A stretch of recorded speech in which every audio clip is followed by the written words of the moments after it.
They buried an empty coffin with her name on it. They told her husband she was dead. And when the wagon train rolled west, Clara Wynne woke alone in the Arizona desert, abandoned, betrayed, left to die under a merciless sun. But fate had other plans. A lone rider appeared on the horizon, a man who lived by one unbreakable code. I don't leave people behind, not ever. What happens next will break your heart and restore your faith in humanity. Stay with me until the very end of this story, and comment below with the city you're watching from so I can see just how far Clara's journey has traveled across this world. The fever came like a thief in the night. Clara Wynne remembered the exact moment it seized her, 3 days east of Kingman, when the wagon train had stopped to water the horses at a muddy creek that barely deserved the name. She had been helping Martha Henderson hang wet linens on a rope strung between two wagons when the world suddenly tilted sideways. The sky traded places with the earth. Colors bled into sounds. And then there was nothing but darkness, hot and suffocating, pressing down on her chest like a stone. She remembered fragments after that, voices swimming through the black, the rough canvas of the wagon cover above her swaying with every bump in the trail. Someone pressing a wet cloth to her forehead, her husband Thomas's voice, distant and strange, saying words she couldn't quite catch. And then, nothing. Nothing at all. Until now. Clara's eyes opened to a sky so blue it hurt. For a long moment she simply stared at it, trying to remember who she was, where she was, why her throat felt like she had swallowed a handful of desert sand. Her lips were cracked. Her skin burned. Every muscle in her body screamed with the particular agony of prolonged stillness. She turned her head, slowly, because even that small movement sent waves of dizziness crashing through her, and saw nothing but empty desert stretching to the horizon. Red rock formations jutted from the earth like broken teeth. Saguaro cacti stood sentinel in the distance, their arms raised as if in surrender to the brutal sun. No wagons, no horses, no people. Clara pushed herself up on trembling arms, her heart beginning to pound with the first cold fingers of fear. Her dress was stained with sweat and dust, torn at the hem. Someone had left a canteen beside her, half empty when she shook it, and a small bundle wrapped in cloth. "Thomas?" Her voice came out as a croak, barely human. "Thomas!" The desert swallowed her cry without an echo. She was alone, completely, terrifyingly alone. Clara staggered to her feet, swaying like a drunk as the blood rushed from her head. The world spun, steadied, spun again. She grabbed onto a nearby rock formation to keep from falling, her fingernails scraping against the rough surface until they bled. "Think," she commanded herself. "Think, Clara. What happened? Where is everyone?" The wagon train. They had been traveling with the Morrison Company, 47 souls bound for California, chasing promises of gold and fertile land and new beginnings. Thomas had spent their entire savings on the journey, convinced that their future lay in the West. Claire had followed because that's what wives did. They followed. They trusted. They believed their husbands would keep them safe. But the wagons were gone. The people were gone. Thomas was gone. And she was here, alone, with half a canteen of water and a bundle that, when she unwrapped it with shaking hands, contained nothing but a few strips of dried beef and a folded piece of paper. Clara stared at the paper for a long moment before finding the courage to open it.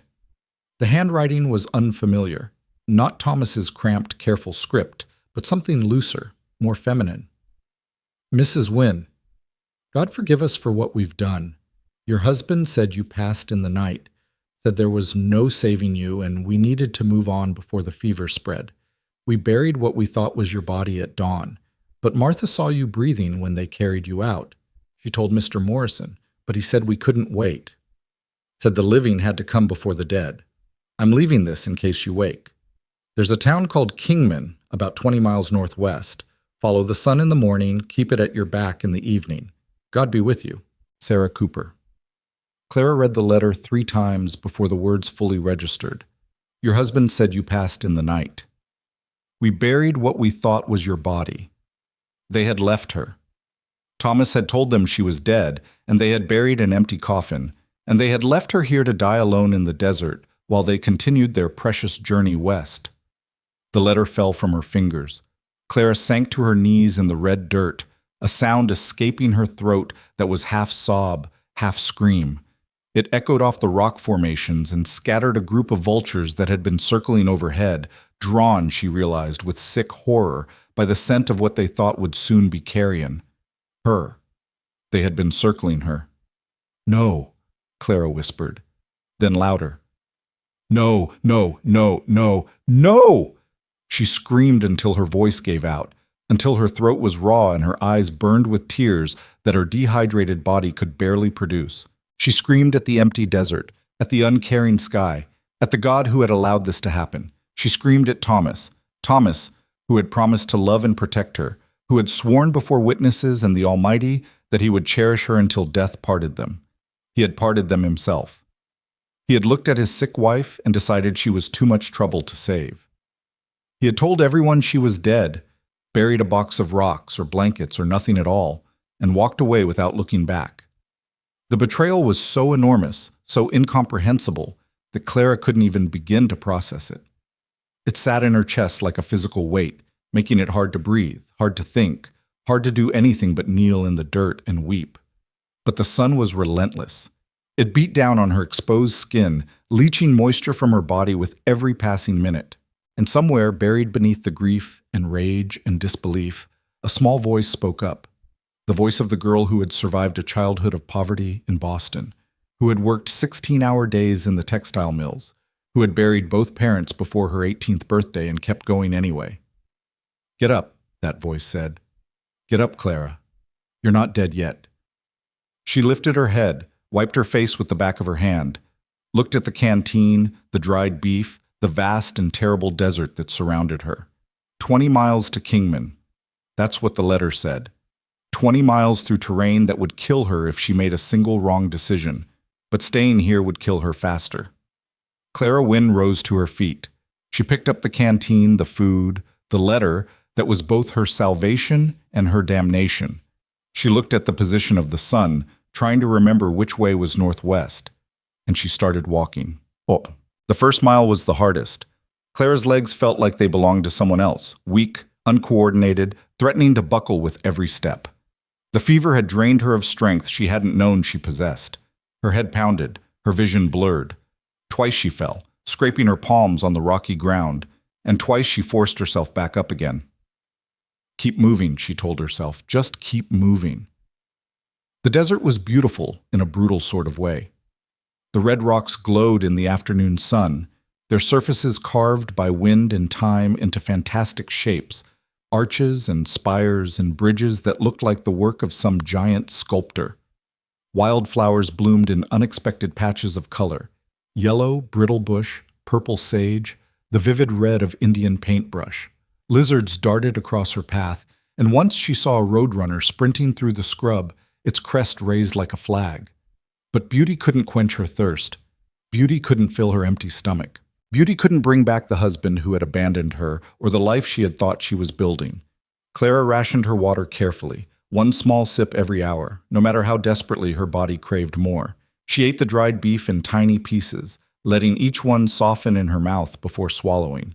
She walked until the sun began to sink toward the horizon, painting the sky in shades of orange and pink and deep, bruised purple. Then she found a shallow overhang in the rocks, crawled beneath it, and let exhaustion drag her down into dreamless sleep. The second day was worse. Clara woke before dawn, her body stiff and aching, her throat so dry she couldn't swallow. The canteen was down to its last few mouthfuls. The dried beef was gone, and when she tried to stand, her legs refused to cooperate. For a long moment, she simply lay there, staring at the lightening sky, wondering if this was where her story would end. Alone in the desert, 20-something miles from nowhere, killed not by Indians or outlaws or any of the dangers Thomas had warned her about, but by her own husband's indifference. It would be easy to give up. So easy. Just close her eyes and let the sun finish what the fever had started. "Is that what you want?" the voice inside her asked. "To die because some man decided you weren't worth saving?" No. No, damn it. That was not how Clara Wynne was going to die. She forced herself upright, ignoring the protests of her battered body. She She took her last sip of water, feeling it slide down her parched throat like liquid gold. She checked the sun's position, still early enough that she could make some distance before the worst heat of the day, and started walking again. The landscape changed as she traveled. The red rocks gave way to flatter terrain dotted with creosote bushes and cholla cactus. The mountains in the distance never seemed to get any closer, no matter how far she walked. Twice she saw what looked like water shimmering on the horizon, and twice she learned firsthand why they called it a mirage. By midday, Clara could barely put one foot in front of the other. Her lips were cracked and bleeding. Her skin was burned raw. The world had taken on a strange, dreamlike quality, colors too bright and sounds too distant.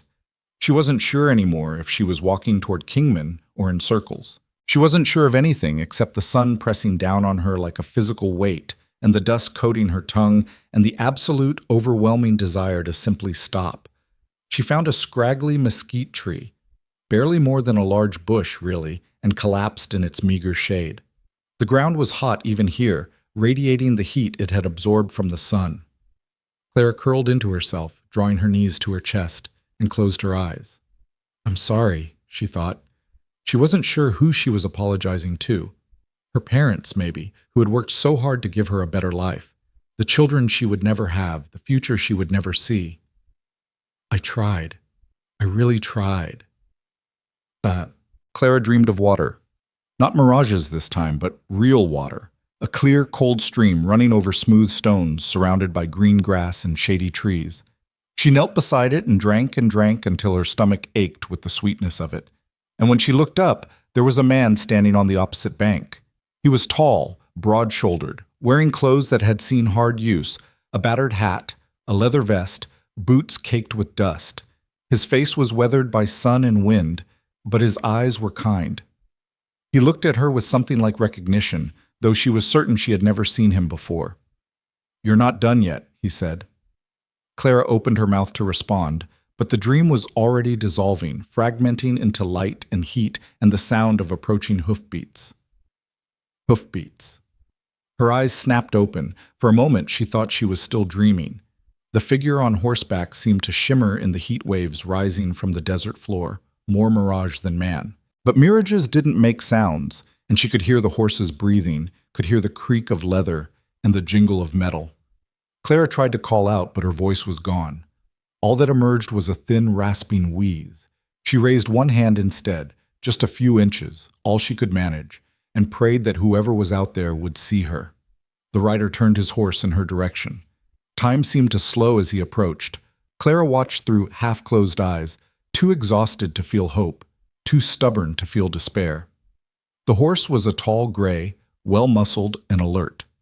The rider wore a broad-brimmed hat that shadowed his face, but she could see the rifle slung across his back, the pistol at his hip, the careful way he scanned the terrain as he rode.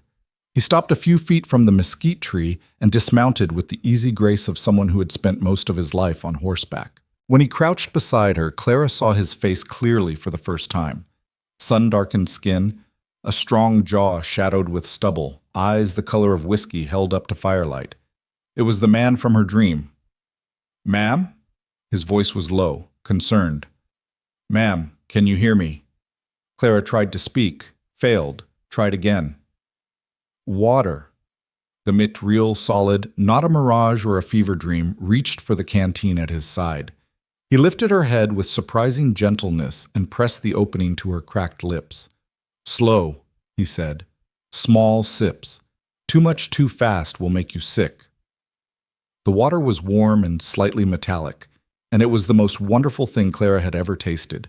She wanted to grab the canteen and drain it, but the stranger controlled the flow, giving her just enough to wet her throat before pulling it away. "More," she croaked. "In a minute. Let that settle first." He studied her face, his expression unreadable. "What's your name?" "Clara. Clara Wynne." "Clara."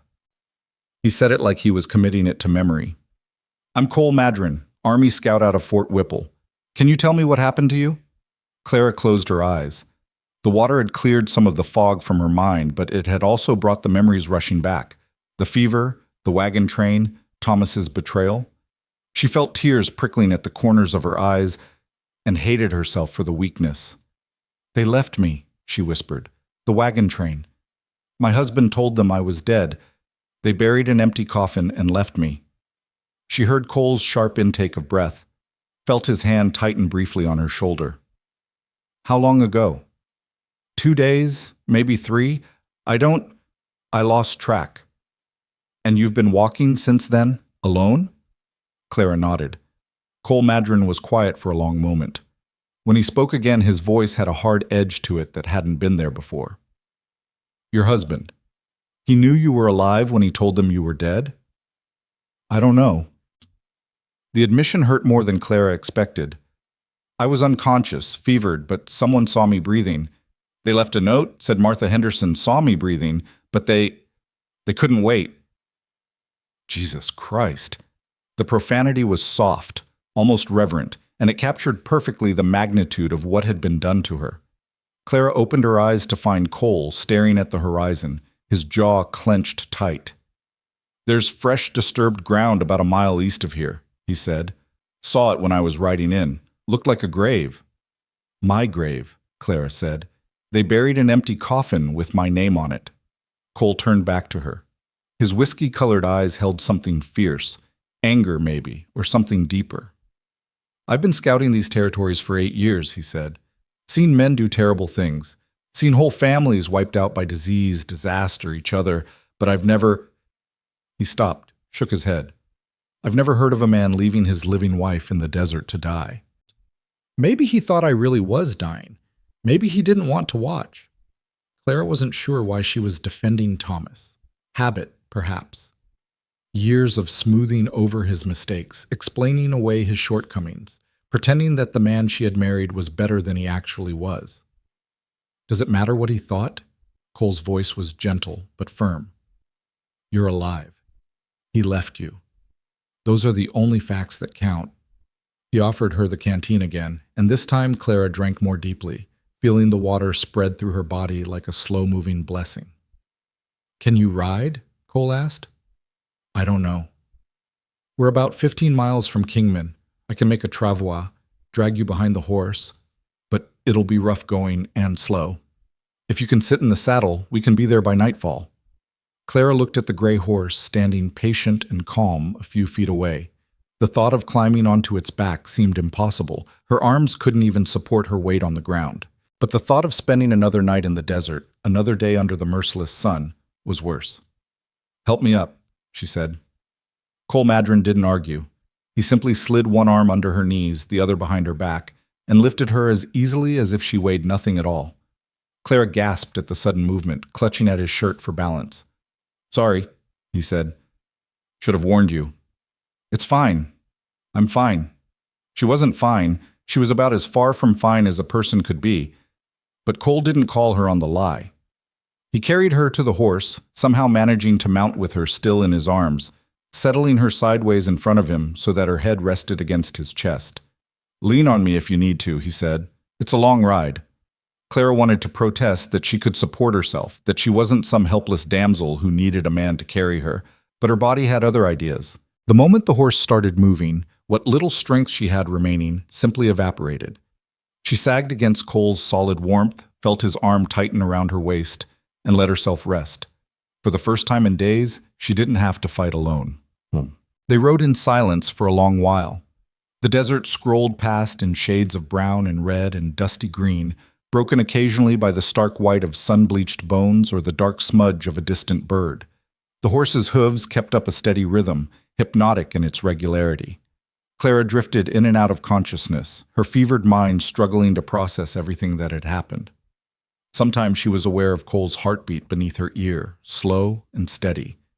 Sometimes she was back in the wagon, listening to Thomas talk about California, about the life they would build, about the children they would have.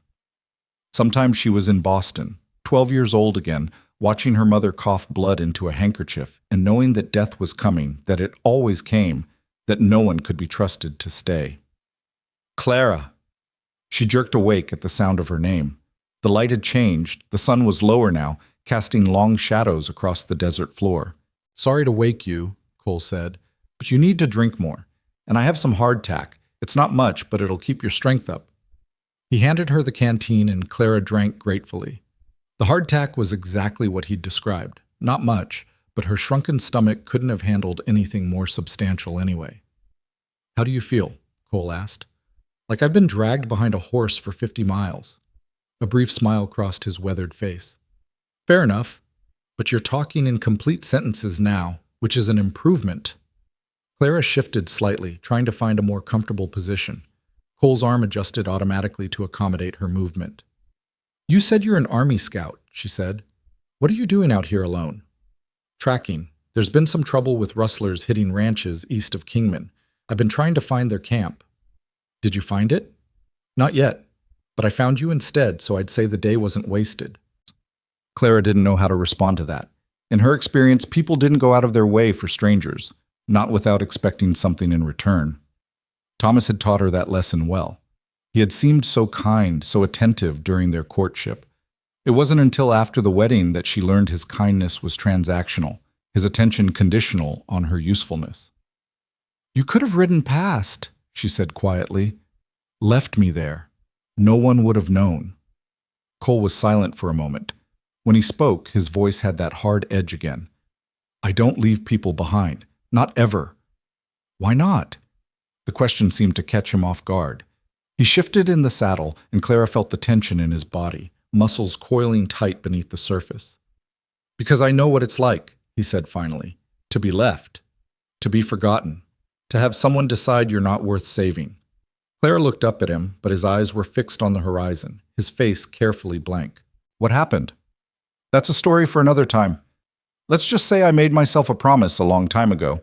I don't leave behind anyone who can be saved." Clara thought about that as the horse carried them west. She thought about all the people who had left her over the years, her father to consumption, her mother to the same, her brothers to accidents and disease, her husband to cowardice and cruelty. She had spent her entire life being left behind, being forgotten, being told through action, if not words, that she wasn't worth the trouble of keeping. And now here was this stranger, this army scout with whiskey eyes and a battered hat, who had looked at her dying in the desert and decided she mattered. She wasn't sure if she believed him, but she wanted to. God, how she wanted to. The sun was setting by the time Kingman came into view, a small collection of buildings clustered around a railroad depot, looking fragile and improbable against the vast, empty landscape. To Clara's exhausted eyes, it might as well have been paradise. "Almost there," Cole said. "There's a boarding house on the main street. Mrs. Henderson runs it. She's good people. She'll take care of you until you're back on your feet." Henderson. The name sent a jolt through Clara's memory. "Martha Henderson," she said.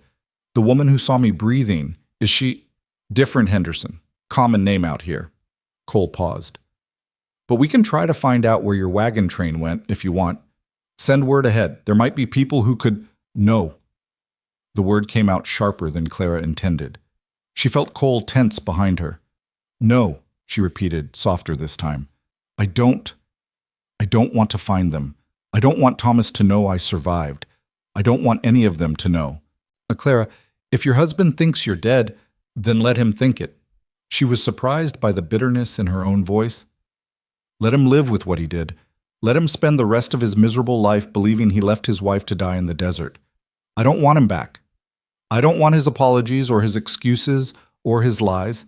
I want to be done with him. I want to be done with all of it." Cole was quiet for a long moment. Then, "All right, your choice to make, not mine." His easy acceptance startled her. Thomas had never accepted her choices, had always argued, always pushed, always found ways to make her feel foolish for wanting anything other than what he wanted. But Cole just nodded, adjusted his grip on the reins, and guided the horse toward town. Kingman at dusk was a symphony of noise and movement. Miners heading to the saloons after a long day's work, shopkeepers locking up their stores, women calling children home for dinner. A stagecoach rumbled past, kicking up a cloud of dust that made Clara cough. Cole navigated through it all, with the confidence of someone who knew every street, every building, every face. People called out greetings as he passed. "Hey, Madron! Good to see you, Cole!" "Who you got there?" And he responded with nods and brief waves, never slowing down. The boarding house was a two-story wooden structure with a wide front porch and flower boxes in the windows. A hand-painted sign read Henderson House in cheerful red letters. As Cole dismounted, carefully, keeping one hand on Clara to prevent her from falling, the front door opened and a woman stepped out. She was perhaps 50, gray-haired and solid-bodied, with a face that looked like it had weathered its share of storms. Her eyes went wide when she saw Clara. "Lord have mercy. Cole Madron, what have you brought me?" "Found her in the desert, Mrs. Henderson, about 15 miles east. She's been out there 2, maybe 3 days." 2 days? In this heat? Mrs. Henderson was already moving, her capable hands reaching for Clara. "Get her inside. The blue room, 2nd floor. I'll put water on for a bath and—" "I can walk," Clara interrupted weakly. Both Cole and Mrs. Henderson looked at her like she had announced her intention to fly. "Honey," Mrs. Henderson said, not unkindly, "you can barely keep your eyes open. Let us help you." Clara wanted to argue. She had been taking care of herself for as long as she could remember, but when Cole lifted her from the horse again, she found she didn't have the strength to protest. She let him carry her up the porch steps, through the neat parlor, up the narrow staircase to a small room with blue-flowered wallpaper and a bed that looked softer than anything she had ever seen. "I'll send Mary up with broth and bread," Mrs. Henderson said, bustling around the room, opening windows to let in the cooling evening air. "Don't you try to eat too much at first. Your stomach won't handle it. And I'll heat water for a bath. Get that dust off you." "Thank you," Clara whispered. I don't have any money. I can't pay." "Hush." Mrs. Henderson's voice was firm but gentle. "You think I'm going to turn away a woman half dead from the desert? We'll figure out the money later. Right now, you rest." She swept out of the room, leaving Clara alone with Cole. He stood by the door, hat in hand, looking oddly uncertain for a man who had seemed so confident on horseback. "I should go," he said. "Let you sleep, but I'll check on you tomorrow, if that's all right." "Why?" The question seemed to puzzle him. "Why what?" "Why check on me? You brought me to town. You did your good deed. You don't owe me anything else." Cole Madron looked at her for a long moment. Then he crossed the room to where she lay on the bed and crouched down so that his eyes were level with hers. "I told you," he said quietly. "I don't leave people behind. And right now, you're still lost, even if you're not in the desert anymore. So I'll keep checking until you're found." He reached out and, very gently, brushed a strand of hair from her face. The touch was light, almost impersonal, but it sent a shiver down Clara's spine that had nothing to do with fever. "Get some sleep, Clara Wynne. Tomorrow's a new day." He was gone before she could think of a response. Clara slept for 14 hours straight. When she finally woke, the sun was high and the blue room was filled with warm, golden light. Someone had drawn a bath for her at some point. She had a vague memory of Mrs. Henderson helping her into the water, washing the desert from her hair and skin, and dressed her in a clean white nightgown that smelled like lavender. For a long moment, she simply lay there, staring at the ceiling, trying to reconcile her memories with her current reality. 3 days ago, she had been dying in the desert, abandoned by the man who had promised to love her forever. Now she was clean, warm, safe, lying in a soft bed in a strange town, surrounded by people who had shown her more kindness in 12 hours than Thomas had shown her in 3 years of marriage. It didn't seem real. It didn't seem possible. A soft knock at the door interrupted her thoughts. "Come in," Clara called, pushing herself up against the pillows. "Mrs." Henderson entered carrying a tray laden with food, eggs, toast, sliced peaches, a pot of tea. The smell alone was enough to make Clara's stomach growl embarrassingly loud. "Thought I heard you stirring." Mrs. Henderson set the tray on the bedside table and fixed Clara with a critical eye. "You look better. Color's coming back to your cheeks." "I feel better. Thank you for everything." "Don't mention it." Mrs. Henderson poured the tea, added a generous spoonful of honey. "Cole told me what happened. About the wagon train. About your husband." Clara's throat tightened. "He shouldn't have. He didn't tell me much. Just enough that I'd understand why you might not want to be found." Mrs. Henderson handed her the teacup, her expression softening. I've been running this boarding house for 20 years, Mrs. Wynne. I've seen women arrive in all kinds of circumstances. I don't judge, and I don't gossip. Your secrets are safe with me." "I'm not sure I have any secrets," Claire said. "I'm not sure I have anything at all." "You have your life. That's more than most would have, after 3 days in the desert with no water." Mrs. Henderson gestured to the food. "Eat, slowly, and when you're feeling up to it, come downstairs. We'll figure out what comes next." She left without waiting for a response. Clara ate mechanically, barely tasting the food. Her mind was racing, trying to process everything that had happened, everything that would need to happen. She had no money, no possessions beyond the ruined dress she had been wearing. She had no family, no friends, no one to turn to. She was, for all practical purposes, dead, a woman who had been buried in the desert and left to rot. But she wasn't rotting, she was alive. And as long as she was alive, she could rebuild. The question was, rebuild what? Clara was still pondering that question when another knock came at the door. "Mrs. Wynne?" A young woman's voice, hesitant and high.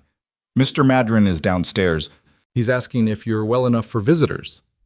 Clara's heart did something strange at the mention of Cole's name. A little skip that she firmly attributed to residual fever. Tell him I'll be down in 10 minutes. She found a simple dress hanging in the wardrobe, Mrs. Henderson's doing, no doubt, and dressed herself with hands that only trembled slightly. The face that looked back at her from the small mirror was gaunt, sunburned, hollow-eyed. She hardly recognized herself. Good, she thought fiercely. Clara Wynne is dead. This is someone new. Cole was waiting in the parlor, hat in hand, looking freshly shaved and uncomfortable in a way that struck Clara as oddly endearing. He rose when she entered, and for a moment they simply looked at each other, the scout and the ghost, the rescuer and the rescued. "You look better," he said finally. "I feel like I've been trampled by a herd of cattle, but thank you for the politeness." A brief smile crossed his face. "Honest would have worked too. You look like hell, but less like death, which is an improvement." Clara laughed. An actual laugh, rusty from disuse, but genuine. It surprised her almost as much as it seemed to surprise him. "I came to see if you needed anything," Cole continued, serious again. "Supplies, money to tide you over, a letter sent somewhere." "I don't have anywhere to send a letter, or anyone to send it to." "What about family? Friends back east?" "My parents are dead. My brothers are dead. I have some cousins in Boston, but we haven't spoken in years." Clara sat down on one of Mrs. Henderson's overstuffed chairs, suddenly exhausted despite her long sleep. "Thomas was my family. The wagon train was supposed to be my new beginning, and now you get to choose your own beginning." Clara looked up at him sharply. "What do you mean?" Cole sat down across from her, leaning forward with his elbows on his knees.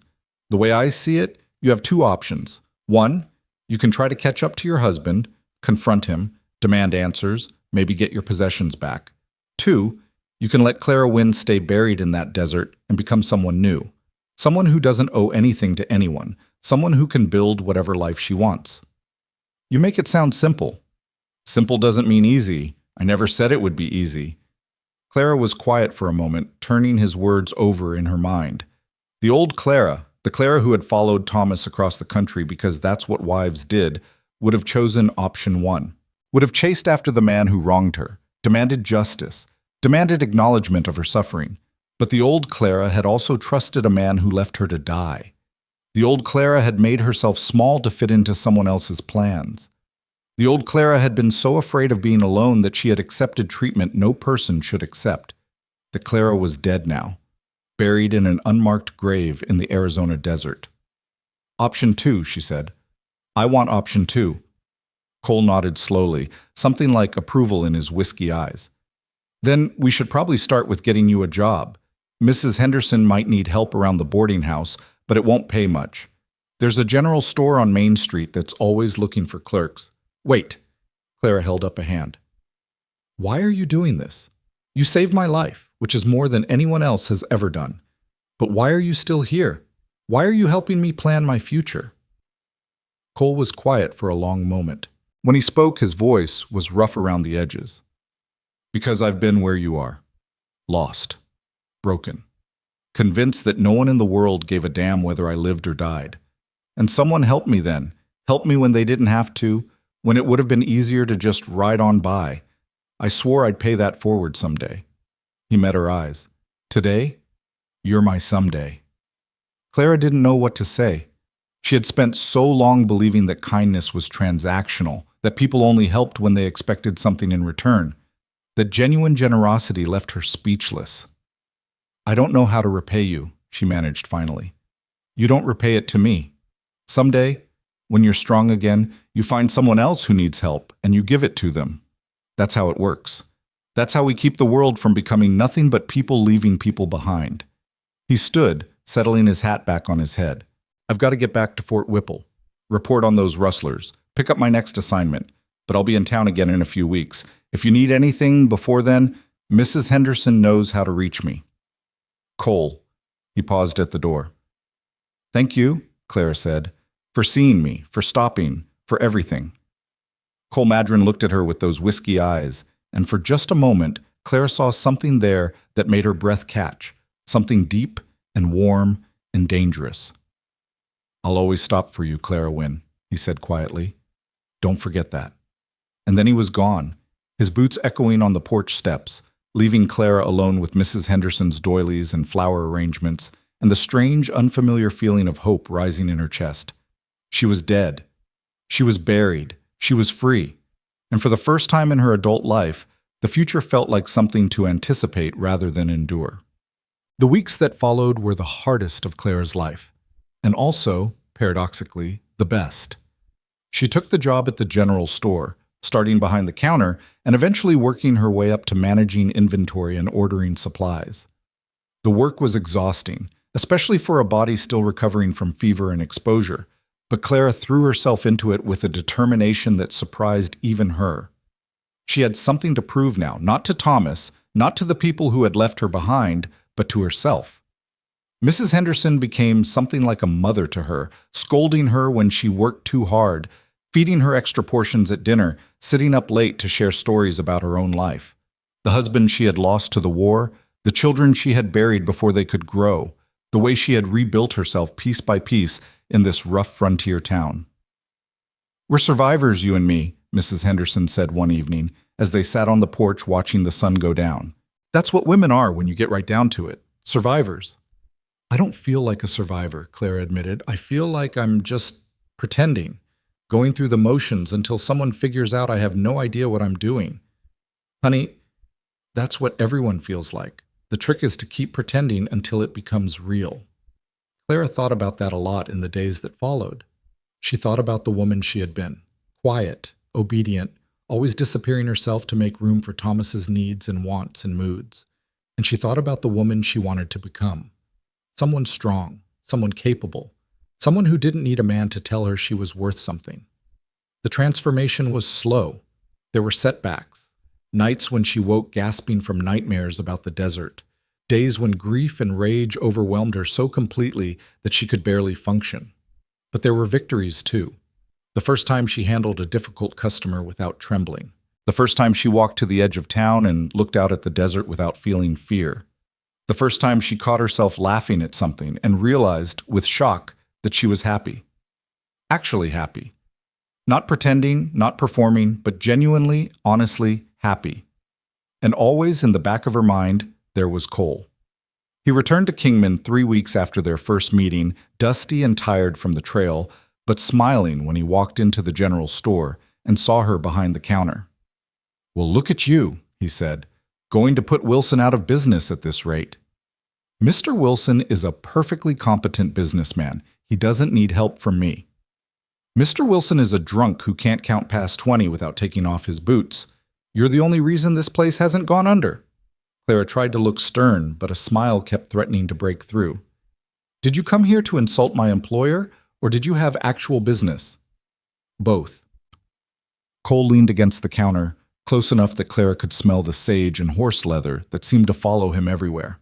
I need supplies, coffee, salt, ammunition, and I wanted to see how you were getting on. I'm getting on fine. Fine. He raised an eyebrow. That's all I get? Fine. What do you want me to say? That I'm thriving? That I wake up every morning grateful to be alive?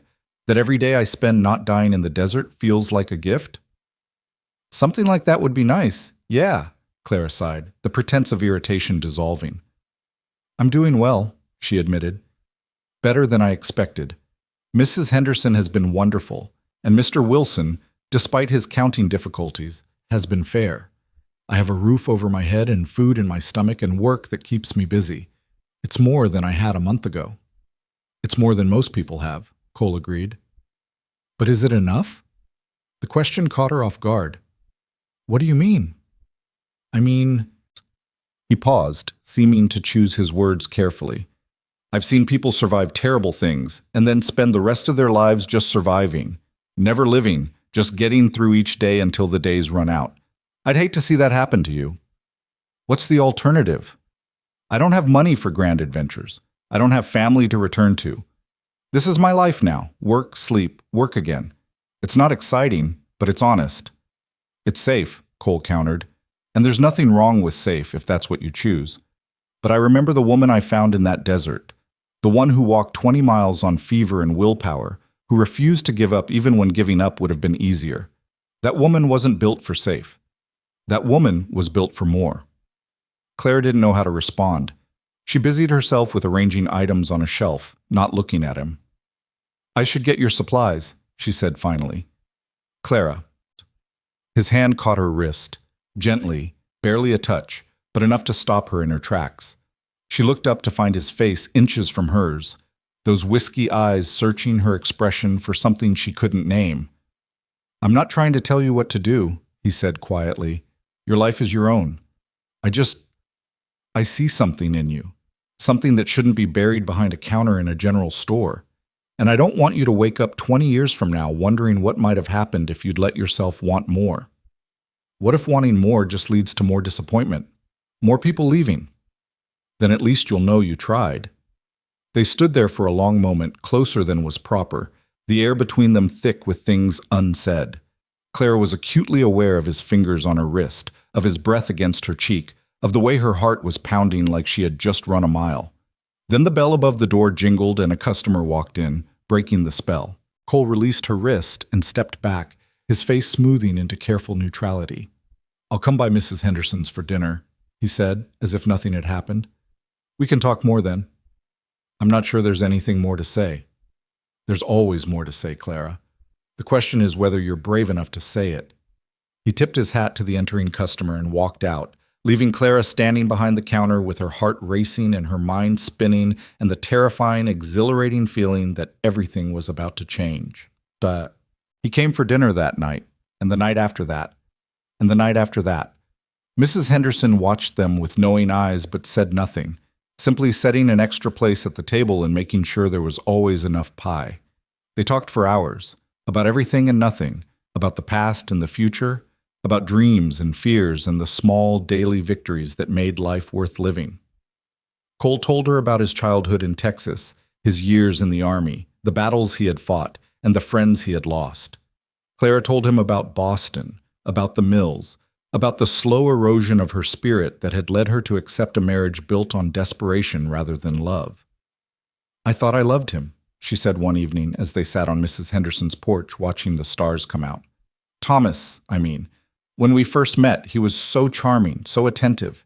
He made me feel like I was the only woman in the world. I didn't realize until later that he made everyone feel that way. It was just what he did, how he got what he wanted. What changed? Everything, nothing. After the wedding, it was like a switch flipped. Suddenly, I wasn't a prize to be won. I was a possession to be managed. He decided what we ate, what we wore, who we saw. He controlled the money, the household, our entire lives. And when I tried to push back, he would become so cold, so distant, that I'd end up apologizing just to make the silence stop. That's not love, Cole said quietly. That's not even close. I know that now. But at the time I thought that was just how marriages worked. I thought I was the problem. That if I could just be better, try harder, want less, he would love me the way I needed to be loved. And instead he left you to die. Clara nodded, surprised to find that the words didn't hurt as much as they used to. Instead, he left me to die. And in some twisted way, that was the best thing he ever did for me, because it finally showed me who he really was. It finally set me free. Cole reached over and took her hand. His palm was rough with calluses, warm against her skin. "For what it's worth," he said, "I'm glad he left you. Not because of what you suffered, that was unforgivable, but because it brought you here, because it gave you a second chance, because it let me find you." Clara looked at him, really looked the way she had been afraid to look since that first day in the desert. She saw the strength in his jaw, the kindness in his eyes, the steady presence that had become her anchor in the storm. "Why me?" she asked. "Of all the lost souls in the world, why did you ride back for me?" Cole was quiet for a moment, his thumb tracing circles on the back of her hand. "I almost didn't," he admitted. "When I saw you lying there under that tree, I thought you were dead, just another body in the desert, another tragedy in a land full of them. But something made me stop. Something made me look closer, and when I saw you were still breathing, still fighting, even when you had every reason to give up," he shook his head. "I couldn't leave you, couldn't ride away and pretend I hadn't seen, because I knew in my bones that you were supposed to survive, that your story wasn't over yet." "And now?" Clara's voice was barely a whisper. "What do you think my story is supposed to be?" Cole turned to face her fully, his free hand coming up to cup her cheek. "I think," he said slowly, "that your story is just beginning. And I hope, that maybe I could be part of it, if you'll let me." Clara's heart was pounding so hard she was sure he could hear it. Every instinct she had, every fear, every doubt, every wound inflicted by years of disappointment, screamed at her to pull back, to protect herself, to not trust this man who seemed too good to be true. But another voice, quieter but more insistent, reminded her of what he had said in the general store. "The question is whether you're brave enough." She had walked 20 miles through the desert on fever and willpower. She had survived abandonment, betrayal, the absolute bottom of human cruelty. She had rebuilt herself from nothing, created a new life with her own two hands. If she could do all that, surely she could do this. Surely she could let herself hope. "Yes," Clara said. "Yes, I'll let you." And when Cole Madron leaned in and kissed her under the vast Arizona sky, Clara Wynne, the woman who had been left behind, buried, forgotten, finally understood what it meant to be found.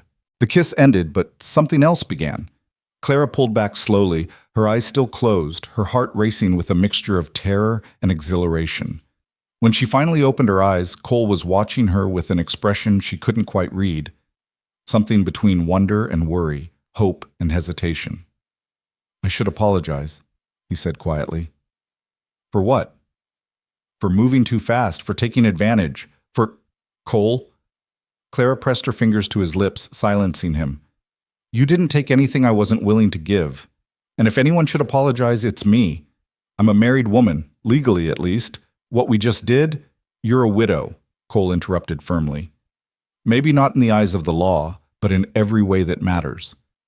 Your husband buried you, he mourned you, he moved on. As far as the world is concerned, Clara Wynne is dead. And who am I now? That's for you to decide." They sat in silence for a long moment, the weight of the question hanging between them. The stars wheeled overhead, indifferent to the small human dramas playing out beneath them. Somewhere in the distance, a coyote howled, a lonesome sound that seemed to capture everything Clara was feeling. "I need time," she said finally. "Not because I don't want this. I do, more than I've wanted anything in a long time. But I need to figure out who I am before I can figure out who I am with someone else." Does that make sense? Perfect sense. Cole's voice was gentle, without a trace of disappointment. "I'm not going anywhere, Clara. Take all the time you need." "What if it takes years?" "Then I'll wait years." "What if I decide I'm better off alone?" Cole smiled, that rare, genuine smile that transformed his weathered face into something almost beautiful. "Then I'll respect that. But I don't think you will. I think you've been alone long enough. I think you're ready for something different. How can you be so sure? Because I see the way you look at me when you think I'm not watching. Because I hear the way your voice changes when we talk. Because you kissed me back just now like I was the only thing keeping you anchored to the earth. He reached out and tucked a strand of hair behind her ear. I'm not sure of much in this life, Clara, but I'm sure of you. The words settled into her chest like warm honey, filling spaces she hadn't known were empty. Clara wanted to argue, to point out all the reasons this couldn't work, all the ways it could go wrong. But the words wouldn't come. For once, the voice of doubt that had governed her life for so long was silent. I should go inside, she said instead. Mrs. Henderson will be wondering. Mrs. Henderson is probably watching us through the curtains and already planning the wedding. Clara laughed, a surprised, genuine sound that seemed to startle them both. You're terrible. I've been called worse. He stood, offering his hand to help her up. Clara took it, feeling the calluses on his palm, the strength in his grip. When she was on her feet, he didn't let go immediately. They stood there on the porch, hand in hand, the night wrapping around them like a blanket. I have to ride out tomorrow, Cole said. Another scouting mission, up near the Verde Valley. I'll be gone at least 3 weeks, maybe longer. Be careful. Always am. I mean it, Cole. Don't take unnecessary risks. Don't be a hero, just come back. Something flickered in his eyes. Surprise, maybe, or gratitude. Is that an order? It's a request. From someone who has already lost too many people. Cole raised her hand to his lips and kissed her knuckles, a gesture so old-fashioned and tender that it made Clara's breath catch. I'll come back, he said. I promise.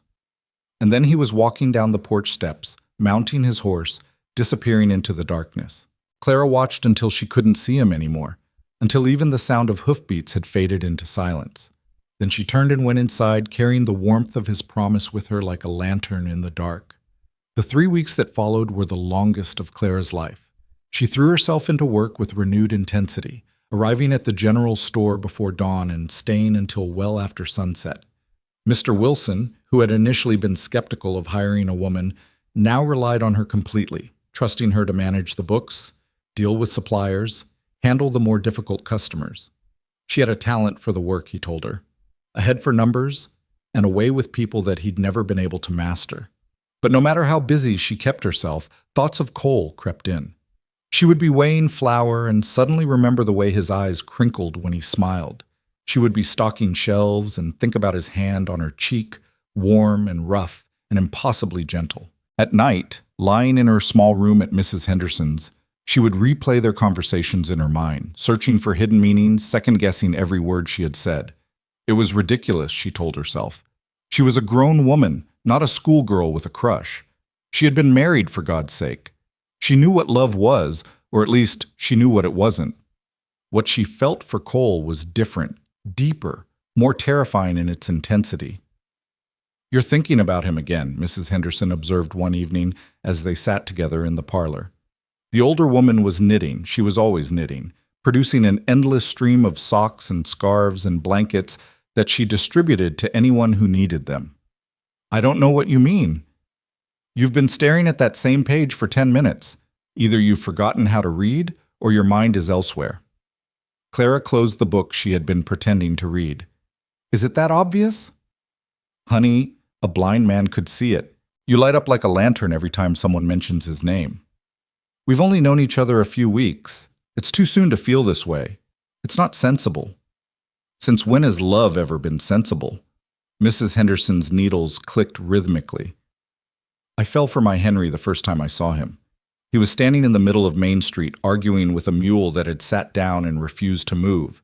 He was red in the face, waving his arms, threatening that mule with everything from a whipping to eternal damnation. And I thought to myself, that is the most ridiculous man I have ever seen. I'm going to marry him. And did you? Marry him? 3 months later, best decision I ever made. Mrs. Henderson's hand stilled, her eyes growing distant. We had 22 years together before the war took him. 22 years of laughter and arguments and making up after arguments. 22 years of building something real. And I wouldn't trade a single day of it, Not even the hard ones. How did you know? That he was the right one? I didn't. Not for certain. You never do. Love isn't about certainty. It's about choice. Every day you choose to stay. Every day you choose to try. And if you're lucky, if you're blessed, you find someone who makes that choice easy. Someone who makes staying feel like coming home. Clara thought about Thomas, about all the days she had chosen to stay with him, all the time she had tried to make their marriage work. It had never felt like coming home. It had felt like imprisonment, like slowly drowning in someone else's life. But Cole felt different. With Cole, she didn't have to pretend to be smaller than she was. She didn't have to hide her intelligence or bite back her opinions or make herself less to make him more. He seemed to genuinely enjoy her strength, her stubbornness, the sharp edges that Thomas had always tried to sand down. What if I'm wrong? Clara asked. What if I let myself fall for him and he turns out to be just like Thomas? He's not like Thomas. You barely know him.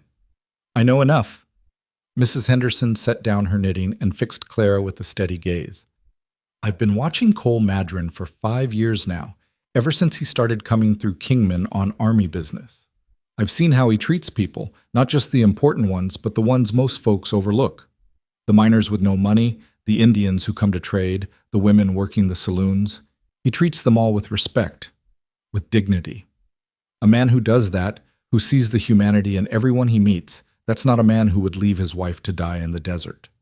Clara felt tears prick at her eyes. She blinked them back, frustrated by her own emotion. I'm scared, she admitted. I've never been this scared of anything in my life. Good. That means it matters. Mrs. Henderson reached over and patted her hand. Fear isn't the enemy, Clara. Fear just means you have something worth losing. The trick is not letting it stop you from reaching for what you want. Clara turned Mrs. Henderson's words over in her mind for days afterward. She thought about fear, about choice, about the difference between staying and coming home.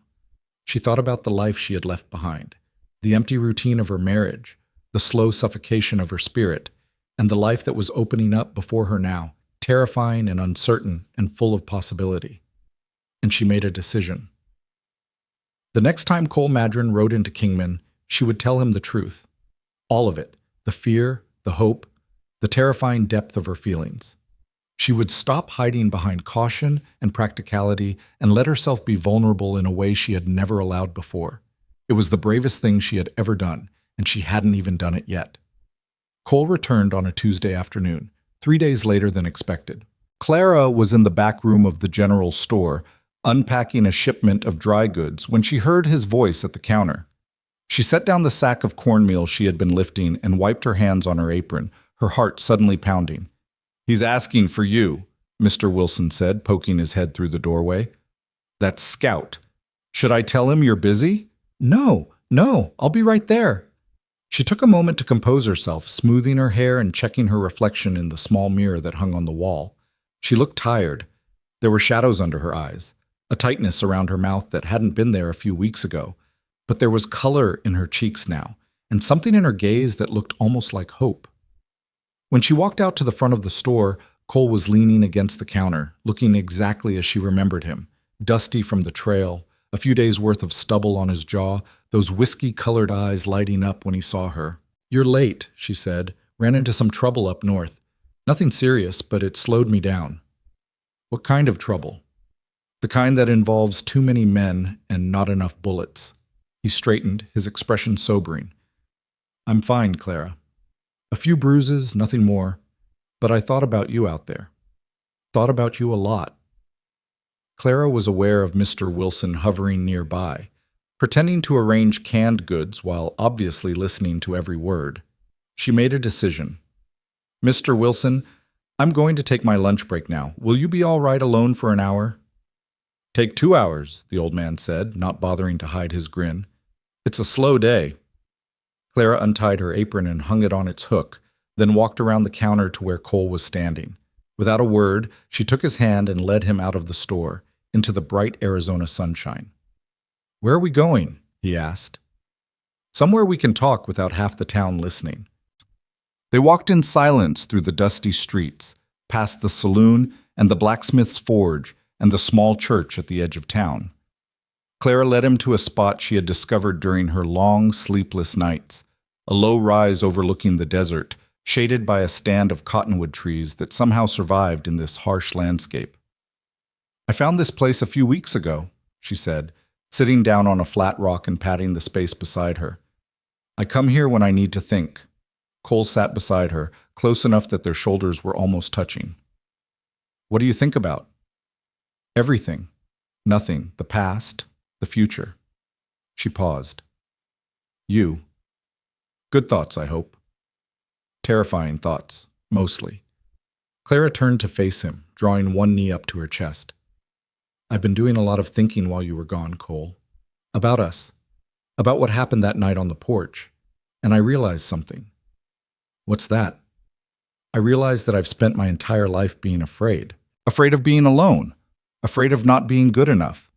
Afraid of wanting things I wasn't supposed to want. And that fear, it made me small. It made me accept a life that was slowly killing me, because at least it was safe. At least I knew what to expect." Cole listened in silence, his expression intent. "But then I woke up in the desert," Clara continued, "and I realized that safety is an illusion. You can do everything right, follow all the rules, make all the sensible choices, and still end up abandoned and dying under a merciless sun. So what's the point of being afraid? What's the point of playing it safe when safe doesn't actually protect you from anything?" That's a hard lesson to learn. It's the only lesson worth learning. Clara reached out and took his hand, feeling the rough warmth of his palm against hers. "I don't know where this is going, Cole. I don't know if we'll work out or fall apart or something in between. But I know that I don't want to spend the rest of my life wondering what might have happened if I'd been brave enough to find out. So I'm choosing to find out. I'm choosing you, if you'll have me." Cole was quiet for a long moment. Then he raised their joined hands to his lips and kissed her knuckles, just as he had done that night on the porch. "I've been waiting my whole life for someone to choose me," he said quietly, "to look at all the broken pieces and decide I was worth putting back together. I'd given up hoping it would ever happen. And then I found you in the desert, more dead than alive, and something inside me just knew. Knew that you were the one I'd been waiting for. Knew that whatever happened next, I couldn't let you slip away. Even though I'm a mess? Even though I'm carrying around more baggage than a stagecoach? We're all carrying baggage, Clara. The question is whether you want to carry it alone or with someone who will help you bear the weight." But Clara felt tears sliding down her cheeks. Not tears of sadness this time, but something else entirely. Relief, maybe. Or joy. Or the overwhelming sensation of finally being seen. "I'm going to cry now," she warned him. "I'm sorry, I don't usually—" Cole gathered her into his arms, pulling her against his chest, one hand stroking her hair. "Cry all you want. I'm not going anywhere." And she did. She cried for the girl she had been, starving for love and settling for crumbs. She cried for the woman who had almost died in the desert, abandoned by everyone she trusted. She cried for all the years she had wasted trying to be what someone else wanted, instead of who she actually was. And when the tears finally stopped, when she pulled back and looked at Cole through swollen eyes, she felt lighter than she had in years, cleaner, like something old and rotten had been washed away, leaving space for something new to grow. "Better?" Cole asked, wiping her cheeks with his thumbs. "Much better." Clara managed a watery smile. "I'm sorry. I didn't mean to fall apart like that. Don't apologize. Everyone needs to fall apart sometimes. The important thing is having someone to help you put the pieces back together." He kissed her forehead, soft and reverent. "And I plan on being that someone for a very long time." They sat together on that low rise until the sun began to sink toward the horizon, talking and not talking, simply existing in each other's presence. Clara told him about her nightmares, the ones where she woke up in the desert and no one came, the ones where Thomas found her and dragged her back to a life of quiet desperation. Cole told her about his own demons, the guilt he carried from battles long past, the faces of men he couldn't save, the loneliness that had become his constant companion. They were two damaged people, broken in different ways, finding something in each other that neither had known they were missing. It wasn't perfect. It wasn't easy, but it was real, and that was more than either of them had dared to hope for. The following weeks took on a rhythm of their own. Cole's duties kept him away more often than not. Scouting missions that took him deep into the wilderness, sometimes for days at a time, sometimes for weeks. But whenever he returned to Kingman, he came straight to Clara. They would walk together through the dusty streets, sharing meals at Mrs. Henderson's table, sitting on the porch until the stars came out. He taught her things she had never learned, practical skills that Thomas had dismissed as unfeminine. How to read tracks in the desert sand, how to identify edible plants from poisonous ones, how to start a fire with nothing but a piece of flint and a handful of dry grass, how to shoot a pistol, though Clara was a terrible shot, and they both knew it. "You're aiming too high," Cole said patiently, standing behind her as she squinted at the row of bottles they had set up on a fence rail. "Lower your sights. Let the gun do the work." "I am letting the gun do the work. The gun is just doing it badly." "The gun is doing exactly what you tell it to, which is why all the bottles are still standing." Clara huffed in frustration, lowering the weapon. "Maybe I'm just not cut out for this. Maybe I should stick to what I'm good at." "Which is?" "Not shooting guns, apparently." Cole laughed, a sound that still caught Clara off guard, even after all these weeks. He was so serious most of the time, so guarded, that his laughter felt like a gift each time she heard it. "Here." He stepped closer, adjusting her grip on the pistol. His chest was warm against her back, his arms bracketing hers. "Relax your shoulders. You're too tense. Breathe in. Now out. And squeeze." Clara fired. The bottle on the far right exploded in a shower of glass. "I did it!" She spun around, nearly dropping the gun in her excitement. "Did you see that? I actually hit something." "I saw." Cole was grinning, looking almost as pleased as she felt. "Told you that you could do it." 1 bottle out of 6. That's hardly impressive." "It's a start. Everything has to start somewhere." Clara looked at the pistol in her hands, then at the man standing beside her, and felt a rush of gratitude so intense it nearly knocked her over. This was what she had been missing all her life. Not just love, though she was beginning to admit slowly and with great reluctance that what she felt for Cole was probably love, but partnership. Someone who saw her potential instead of her limitations, someone who wanted to build her up instead of tearing her down. "Why are you so patient with me?" she asked. "I must be the worst student you've ever had." "You're not a student, you're a survivor. And survivors don't give up just because something is hard. They keep trying until they get it right." He took the pistol from her hands and began to reload it. "Besides, teaching you is the most fun I've had in years, even if you can't hit the broadside of a barn." "I hit the bottle." 1 bottle, out of 6, at 20 feet. Clara swatted his arm, but she was laughing. When had she started laughing so easily? When had the world stopped feeling like a weight she had to carry and started feeling like something she could actually enjoy? She knew the answer, of course. She just wasn't ready to say it out loud yet. The Henderson homestead came into her life on a cold November morning. She had been at the general store, helping Mr. Wilson take inventory, when a woman burst through the door, wild-eyed and breathless, her dress torn and her face streaked with tears. "Please," the woman gasped. "Please, I need help. My children, they're sick, both of them, and my husband rode out 2 days ago and hasn't come back. I don't know what to do. I don't—" "Slow down." Clara came around the counter, taking the woman's hands. "Tell me your name." "Henderson, Sarah Henderson. We have a homestead about 5 miles north of town. My husband James went to check on the cattle and he hasn't—" Her voice broke. "Something's wrong. I know something's wrong. And the children are burning up with fever and I can't do this alone." Henderson. The name hit Clara like a physical blow. For a moment she was back in the desert, reading a letter written by a stranger's hand. "Martha saw you breathing when they carried you out." But this was a different Henderson. Had to be, because the Martha from the wagon train would be hundreds of miles away by now, somewhere in California, living the life that was supposed to be Clara's.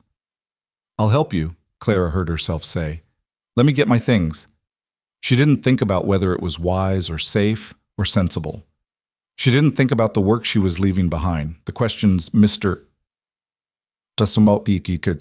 Wilson would have, the danger of riding out to an isolated homestead with nothing but a stranger's word to guide her. She thought only of the terror in this woman's eyes, a terror she recognized because she had felt it herself not so long ago. The ride to the Henderson homestead took nearly an hour. Sarah Henderson drove the wagon with hands that trembled on the reins while Clara sat beside her and tried to keep her calm. The homestead, when they finally reached it, was a modest structure, a two-room cabin with a small barn and a vegetable garden that had been ravaged by the first frost. Inside, Clara found two children, a boy of perhaps 8 and a girl of 5, lying on pallets near the fire, their faces flushed and their breathing labored. The fever had hit them hard, just as it had hit Clara in the desert, and she felt her heart clench with remembered fear. But she wasn't helpless anymore. She had learned things during her recovery at Mrs. Henderson's, not the healing arts exactly, but the practical knowledge that came from surviving. She knew how to cool a fever with damp cloths. She knew which herbs to brew for tea that would ease breathing. She knew that sometimes the best medicine was simply being present, keeping watch through the long dark hours. "Where's your water?" Clara asked, already rolling up her sleeves. "The well, behind the house." "I'll need clean cloths, as many as you can find. And do you have any willow bark or elderflower?" Sarah stared at her with something like hope. "You know what to do?" "I know enough. Now go. We don't have time to waste." For the next 48 hours, Clara barely slept. She moved between the two children like a woman possessed, cooling their fevers, spooning broth between their cracked lips, changing their sweat-soaked linens as quickly as they became soaked again. Sarah worked beside her, following her instructions without question, too exhausted and too grateful to ask how a store clerk had learned to care for the sick. On the third morning, the fever broke. Clara was dozing in a chair beside the little girl's pallet when the child opened her eyes, clear and bright, without the glassy sheen of illness. "Mama?" the girl whispered. Sarah, who had been sleeping on the floor nearby, jerked awake immediately. When she saw her daughter's face, she burst into tears. "Oh, thank God! Oh, thank God! Thank God!" "The boy?" Clara asked, struggling to clear the fog of exhaustion from her mind. "His fever broke an hour ago. He's sleeping now." Sarah gathered her daughter into her arms, rocking back and forth, tears streaming down her face. "You saved them. You saved my babies." "The fever ran its course. I just helped them through it." "No." Sarah looked at her over her daughter's head, her expression fierce. "I know what would have happened if you hadn't come. I've seen children die from this, watched them slip away while their mothers stood helpless. You knew what to do. You stayed. You saved them." Clara didn't know how to respond to such naked gratitude. She busied herself with tidying the sick room, straightening blankets that didn't need straightening, avoiding Sarah's tearful gaze. "Your husband," she said finally. "Has there been any word?" Sarah's face fell. "No, nothing." As if summoned by the question, the sound of approaching hoofbeats reached them through the cabin walls. Sarah rushed to the door, flinging it open with a cry of hope. And there was Cole Madron, riding beside a man whose arm was bound in a makeshift sling, leading a horse that looked like it had been through a war. "James!" Sarah ran to meet them, nearly pulling her husband from the saddle in her desperation to embrace him.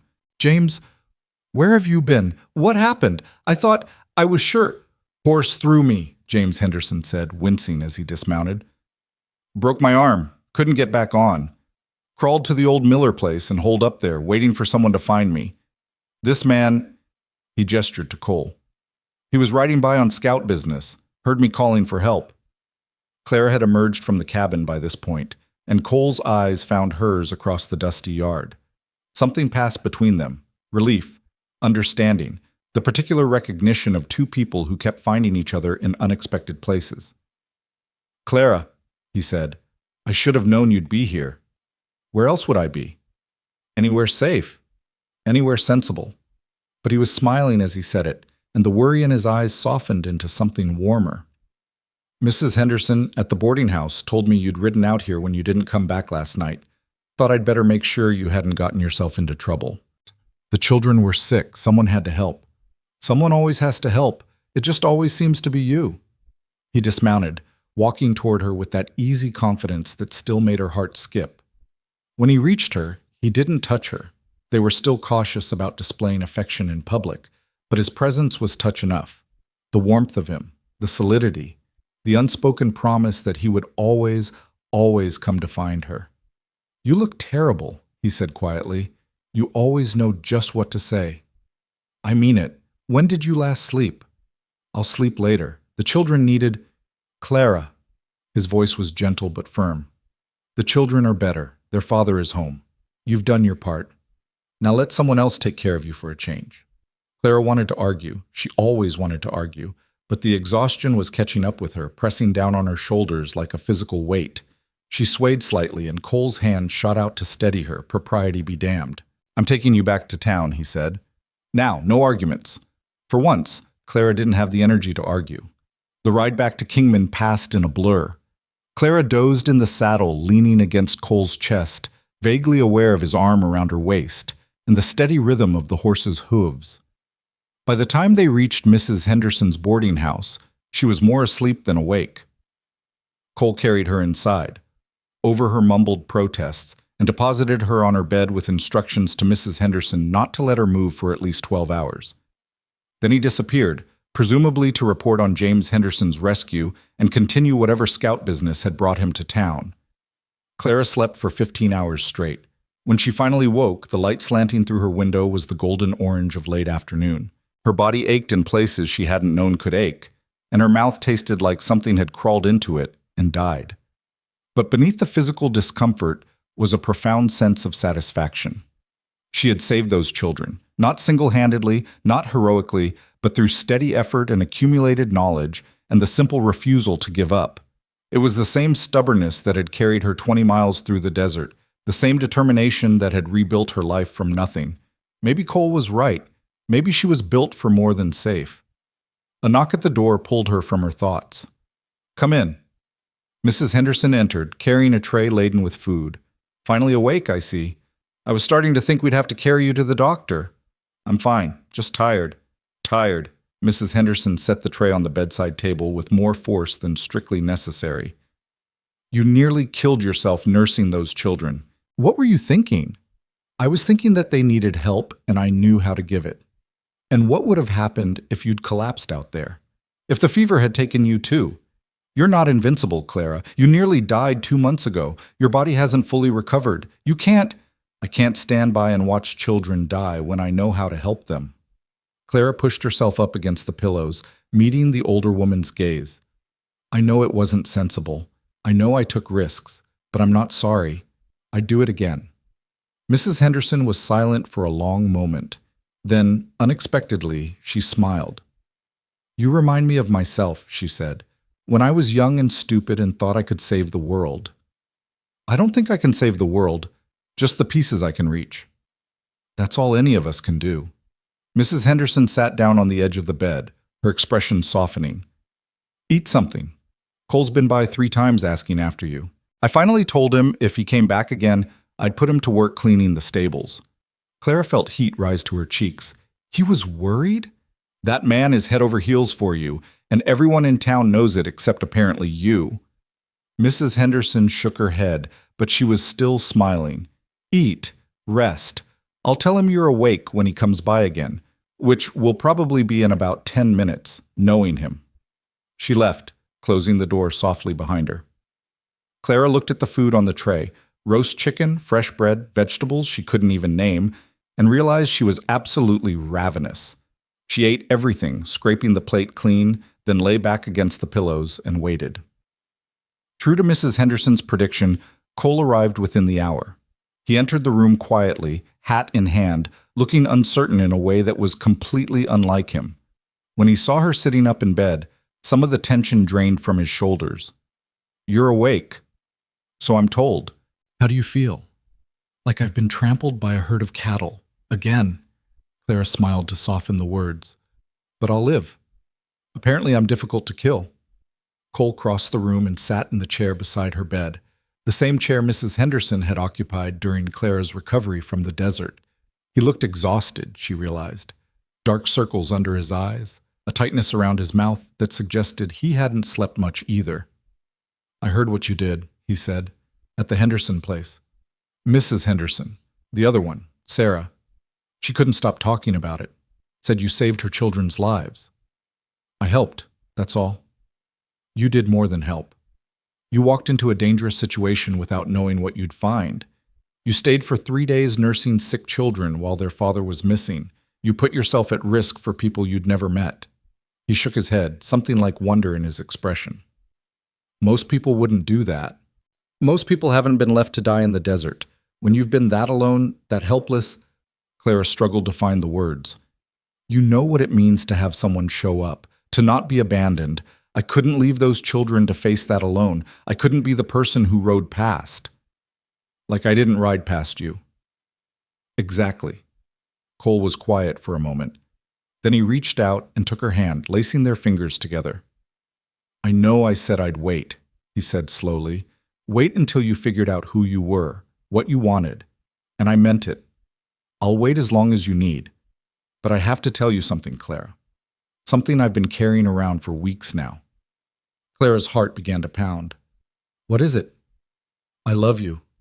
The words hung in the air between them, simple and terrifying and utterly true. I know it's too soon, Cole continued, his voice rough. I know you've been hurt, and you're still healing, and the last thing you need is some fool scout declaring his feelings. But I can't keep it inside anymore. I love you. I love your strength and your stubbornness, and the way you refuse to give up on anyone, including yourself. I love that you walked 20 miles through the desert on willpower alone. I love that you spent 3 days saving children you'd never met because you knew what it meant to be abandoned. I love... He stopped, swallowing hard. I love everything about you, and I'll keep loving you whether you can say it back or not. I just needed you to know. Clara stared at him, this man who had appeared out of the desert like an answer to a prayer she hadn't known she was praying. This man who had carried her when she couldn't walk, who had taught her to shoot and start fires and trust again. This man who looked at her like she was something precious, something worth saving. I love you too, she said.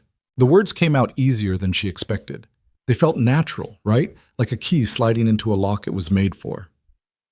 I love you, she repeated, stronger this time. I think I have since that first day, when you found me dying and decided I was worth saving. I've been too scared to say it, too afraid that if I admitted how I felt, something would happen to take it away. But I don't want to be afraid anymore. I don't want to hide. I love you, Cole Madron, and whatever comes next, whatever challenges or dangers or complications, I want to face them with you. Cole's face transformed. The worry melted away, replaced by a joy so profound it made him look like an entirely different person. He raised her hand to his lips and kissed it, then leaned forward and kissed her forehead, her cheeks, the tip of her nose. I was so afraid, he murmured against her skin. After I found out where you'd gone, riding out to that homestead, putting yourself in danger, I thought I'd lost you before I ever really had you. The whole ride there, I kept thinking, what if I'm too late? What if she's gone and I never got to tell her? I'm here, Clara interrupted. I'm right here, and I'm not going anywhere. Promise me. I promise.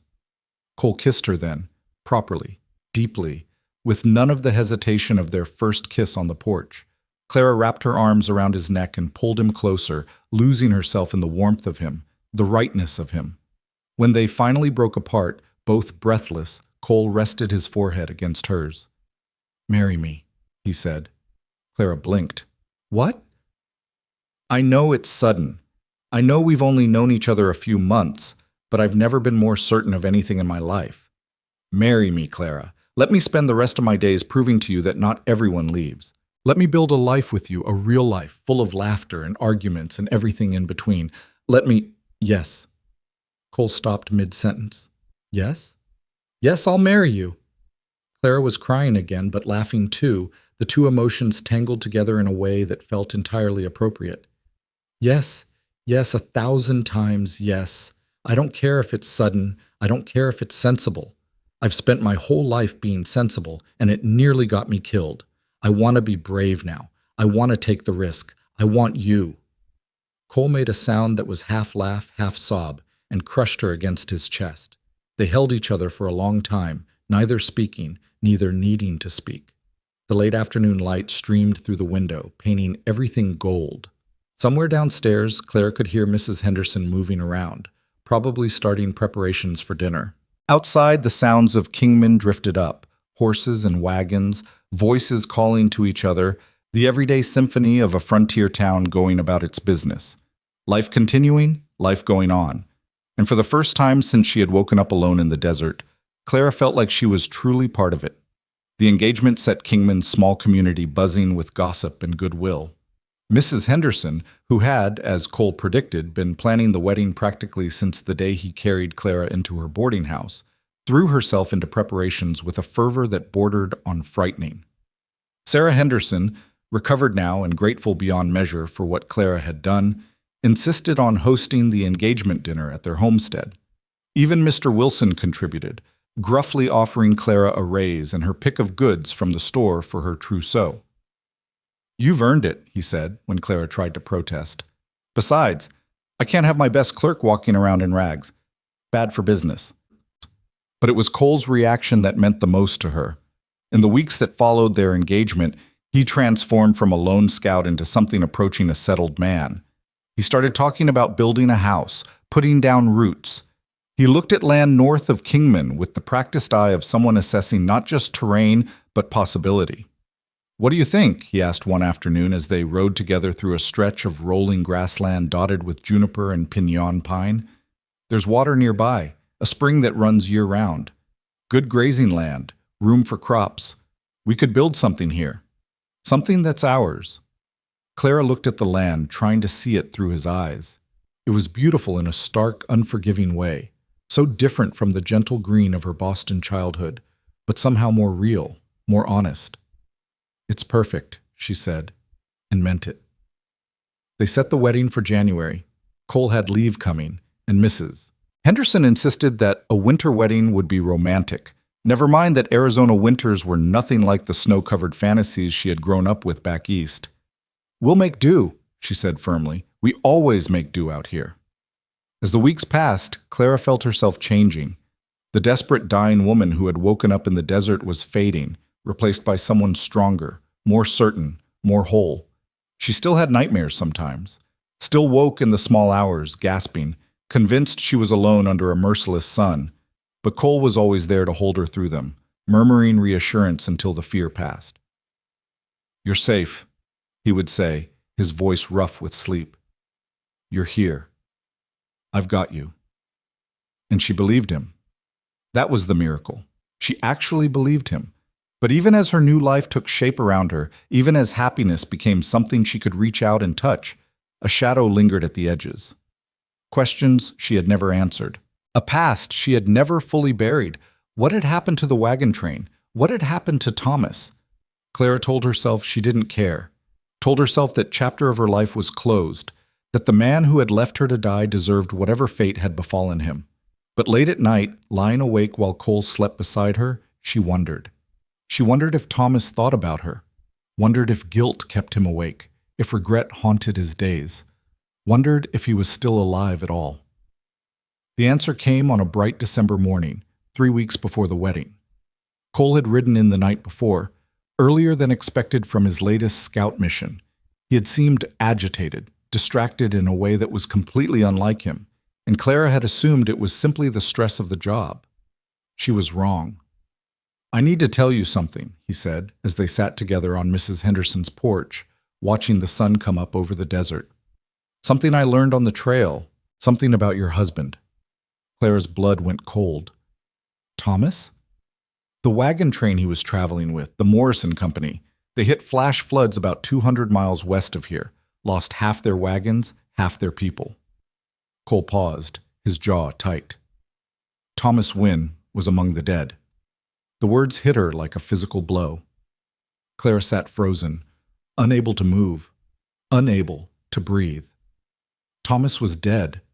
The man who had buried her alive, who had left her to die in the desert, who had haunted her nightmares for months. He was gone.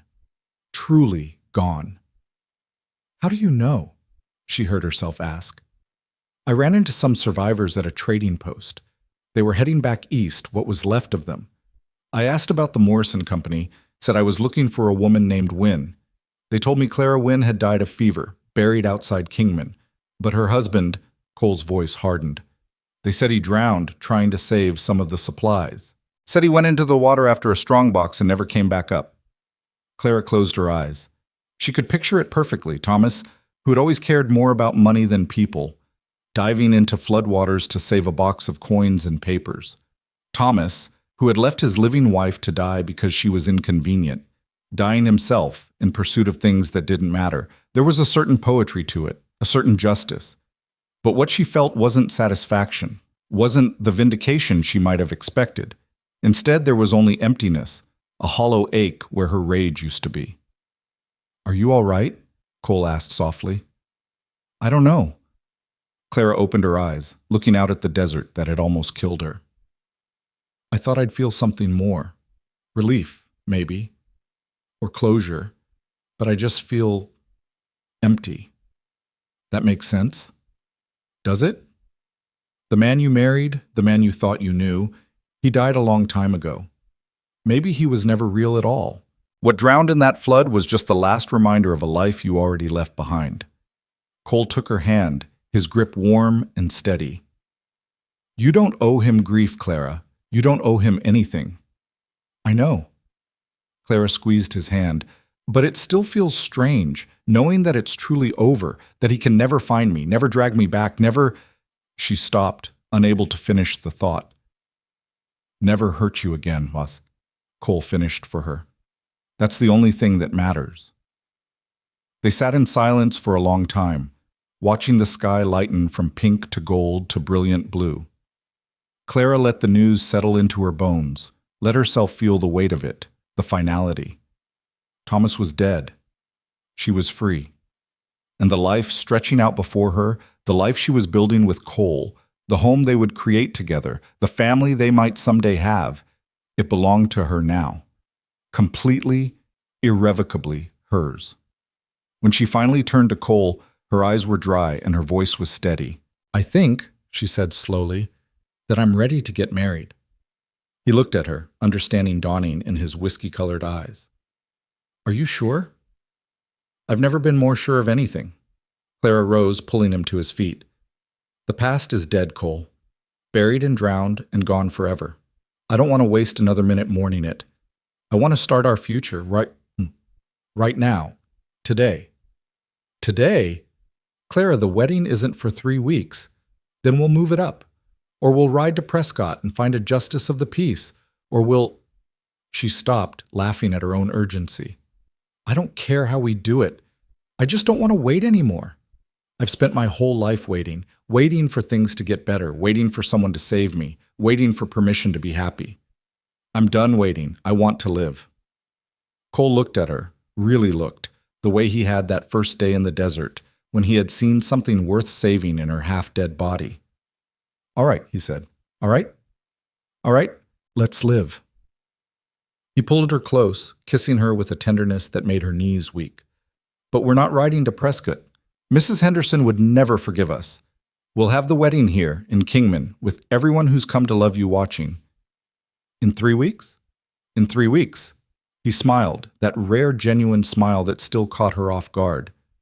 "But between now and then, we're going to spend every single day celebrating the fact that you're alive, that I found you, and that we have the rest of our lives ahead of us." Clara smiled back, feeling something break loose in her chest, some last piece of the old, frightened Clara finally letting go. "That," she said, "sounds like the best plan I've ever heard." And as they walked back inside together, hand in hand, Clara Wynne, the woman who had been left behind, buried, given up for dead, finally understood what it meant to come home. The days following Cole's revelation moved differently for Clara, as if time itself had shifted into a new rhythm. She woke each morning with the knowledge settling deeper into her bones. Thomas was dead. The man who had abandoned her, who had told everyone she had perished, who had buried an empty coffin and walked away without looking back. He was gone. Drowned in the same indifferent wilderness that had nearly claimed her. There should have been grief. Some part of her kept waiting for it, kept bracing for the wave of sorrow that surely must come when a wife learns of her husband's death. But the grief never arrived. What came instead was something stranger, something harder to name, a slow unwinding of tension she hadn't even realized she was carrying, like a fist that had been clenched for years finally, finally relaxing.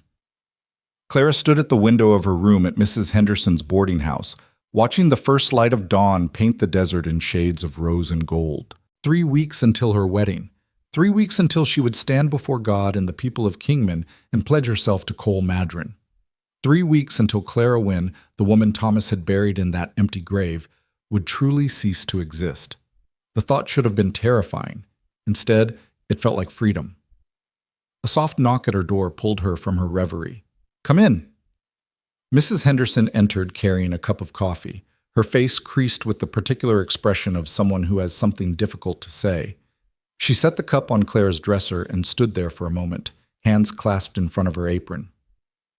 "I heard the news," she said finally, "about your husband. Cole told me last night. I assumed he would. How are you feeling, child?" Clara considered the question carefully. "I don't know how to answer that. I should feel something, shouldn't I?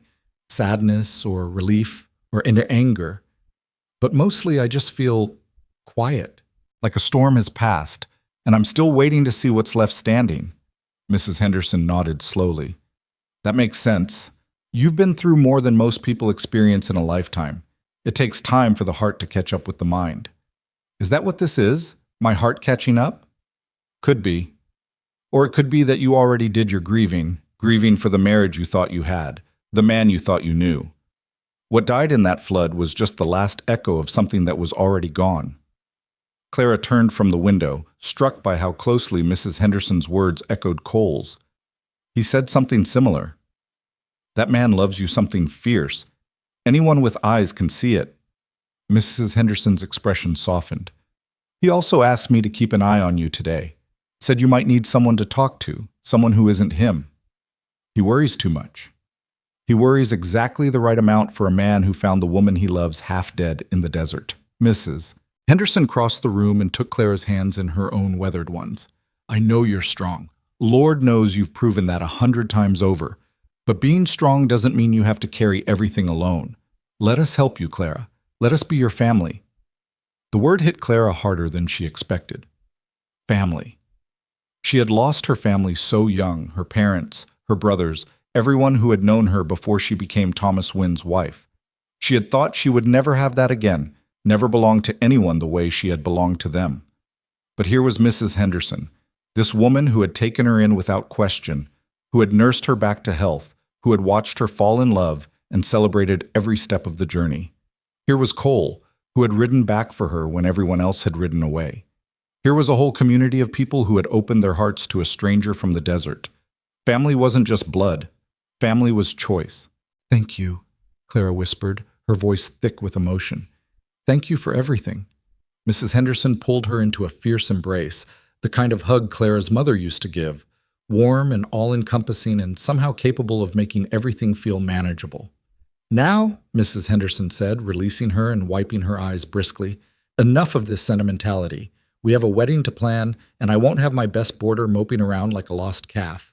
Drink your coffee, get dressed, and meet me in the kitchen. We have work to do."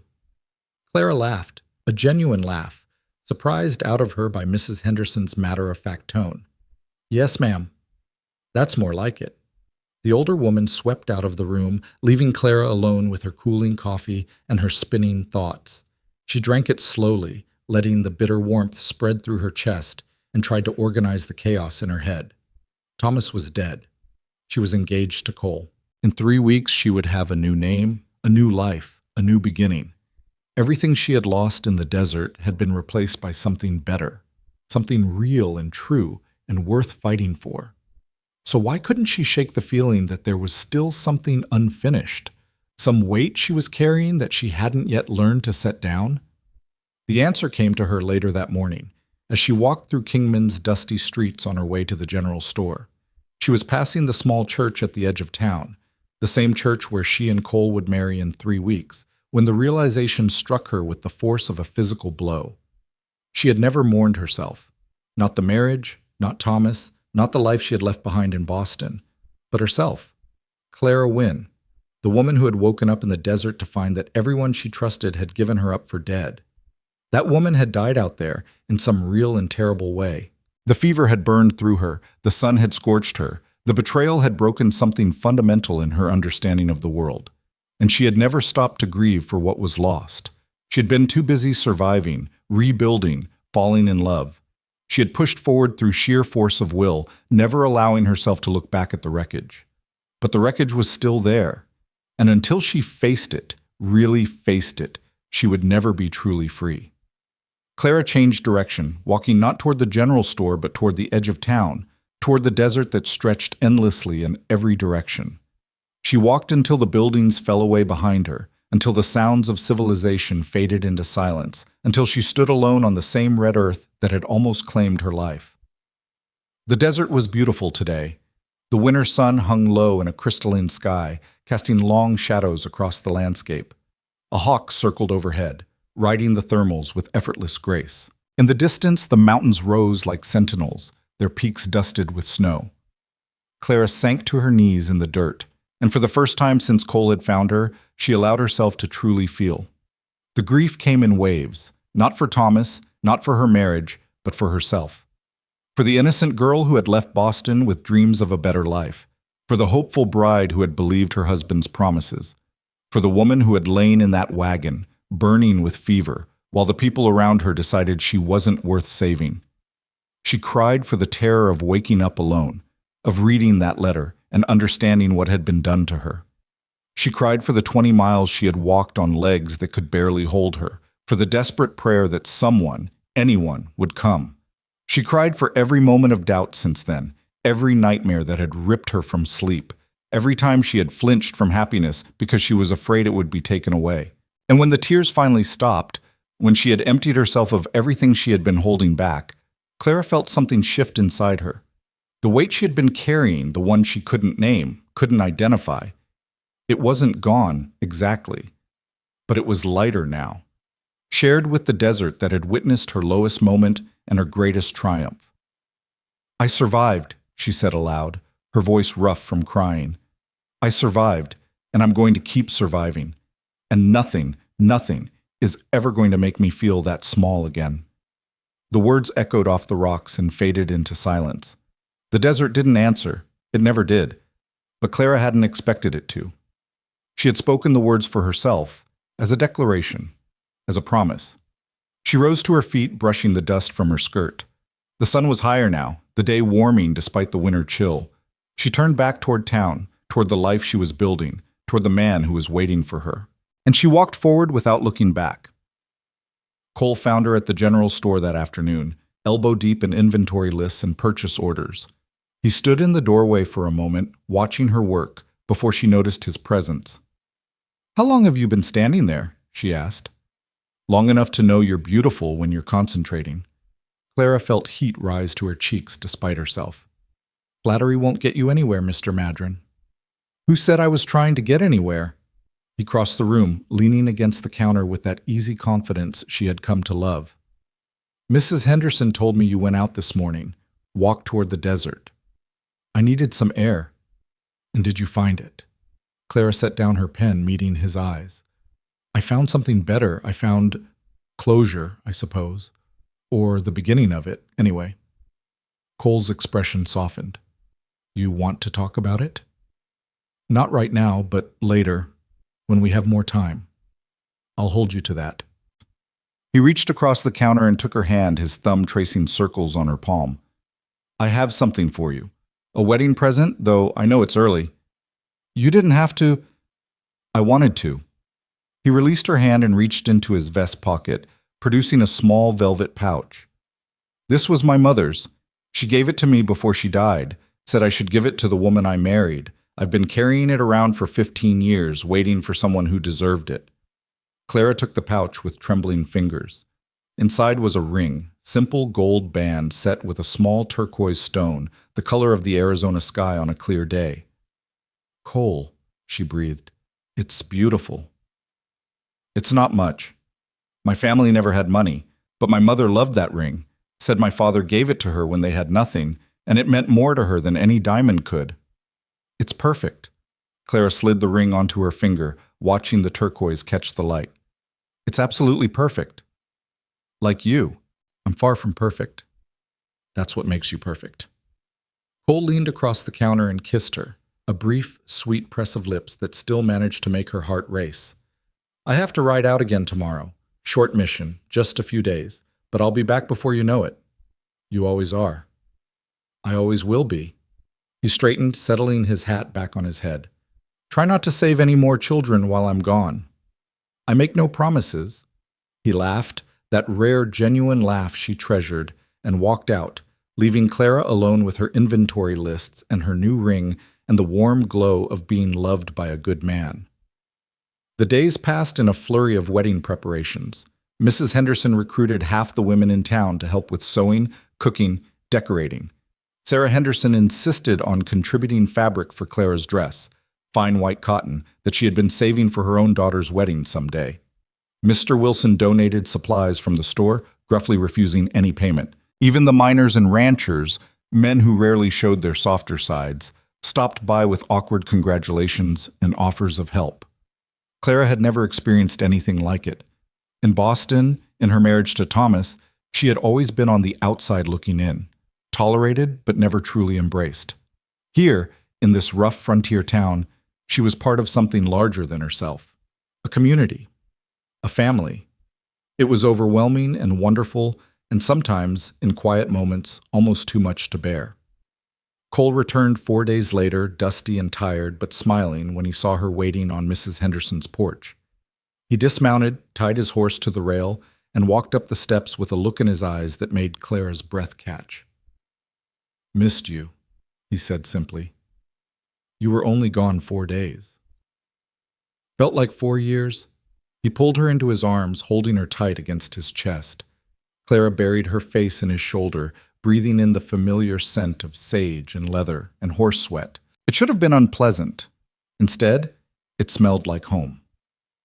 "I have news," Cole said, pulling back slightly to look at her. "Good news, I think." "Tell me."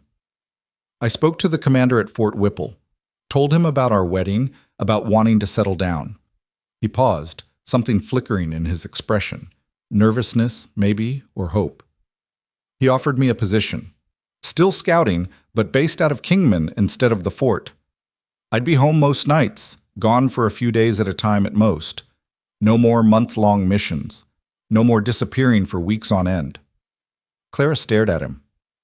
"You'd do that? Give up the long missions?" "I'd give up a lot more than that for you." Cole cupped her face in his hands, his calloused palms warm against her cheeks. "I've spent 8 years living out of saddlebags, moving from place to place, never staying anywhere long enough to put down roots. I didn't think I wanted anything different, but then I found you, and suddenly all those lonely nights on the trail felt like a waste. I want to build something, Clara, a home, a life, and I want to build it with you." Clara felt tears prickling at the corners of her eyes, happy tears, the kind she had almost forgotten existed. "I want that too, more than anything." "Then it's settled."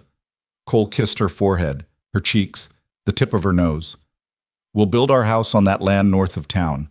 We'll fill it with children and laughter and all the things we both thought we'd never have.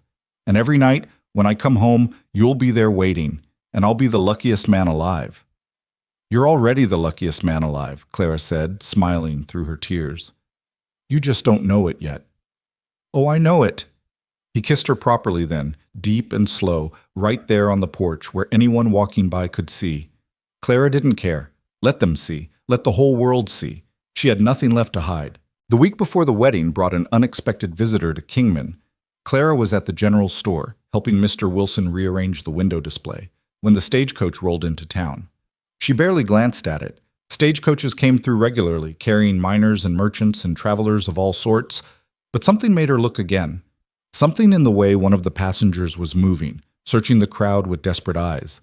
The woman was perhaps 40, thin and careworn, dressed in clothes that had once been fine but were now faded and patched. She stepped down from the stagecoach and stood in the middle of the street, looking around with an expression of exhausted hope. "Excuse me," she called to a passing miner. "I'm looking for someone. A woman named Clara Wynne." Clara's heart stopped. She pressed back against the store's window, suddenly unable to breathe. No one here knew her by that name. She had been Clara to everyone in Kingman. Just Clara, no last name, no history, No connection to the woman who had been buried in the desert. But someone had found her anyway. "Don't know anyone by that name?" the miner said, and moved on. The woman turned to someone else, then someone else, receiving the same response each time. Clara watched, frozen, as she made her way down the street, asking everyone she passed. It was only a matter of time before someone pointed her toward the general store, toward the woman who had appeared out of nowhere a few months ago, toward the truth Clara had been trying to leave behind. But who was she? And how had she known where to look? Clara took a deep breath, steadied herself, and walked out of the store. "I'm Clara," she said, approaching the stranger. "Clara Wynne. Or I was before. What do you want?" The woman turned, and Clara saw the moment recognition dawned on her face. Her eyes went wide, her hand flying to her chest. "Oh, thank God," she breathed. "Thank God you're alive. Martha said she swore she saw you breathing, but no one believed her, and we had to keep moving, and I've been looking ever since." "Who are you?" "Sarah. Sarah Cooper." The name triggered a memory, a letter left in the desert, a note written by a stranger's hand. "I was with the Morrison Company. I left you that letter with the water and the food. I didn't think you'd survive, but I couldn't just leave you with nothing, and I've been carrying the guilt ever since." "You?" Clara's voice was barely a whisper. "You're the one who left the note." "I'm so sorry." Sarah Cooper was crying now, tears streaming down her weathered face. "I'm so sorry. I wanted to stay. I wanted to wait. But Morrison said we had to move, said the fever might spread, said..." She broke off, overcome by sobs. Clara stood frozen, not knowing what to feel. This was the woman who had given her a chance. The water, the food, the knowledge that Kingman was only 20 miles away. Without Sarah Cooper's intervention, she would have died in the desert without ever knowing which direction to walk.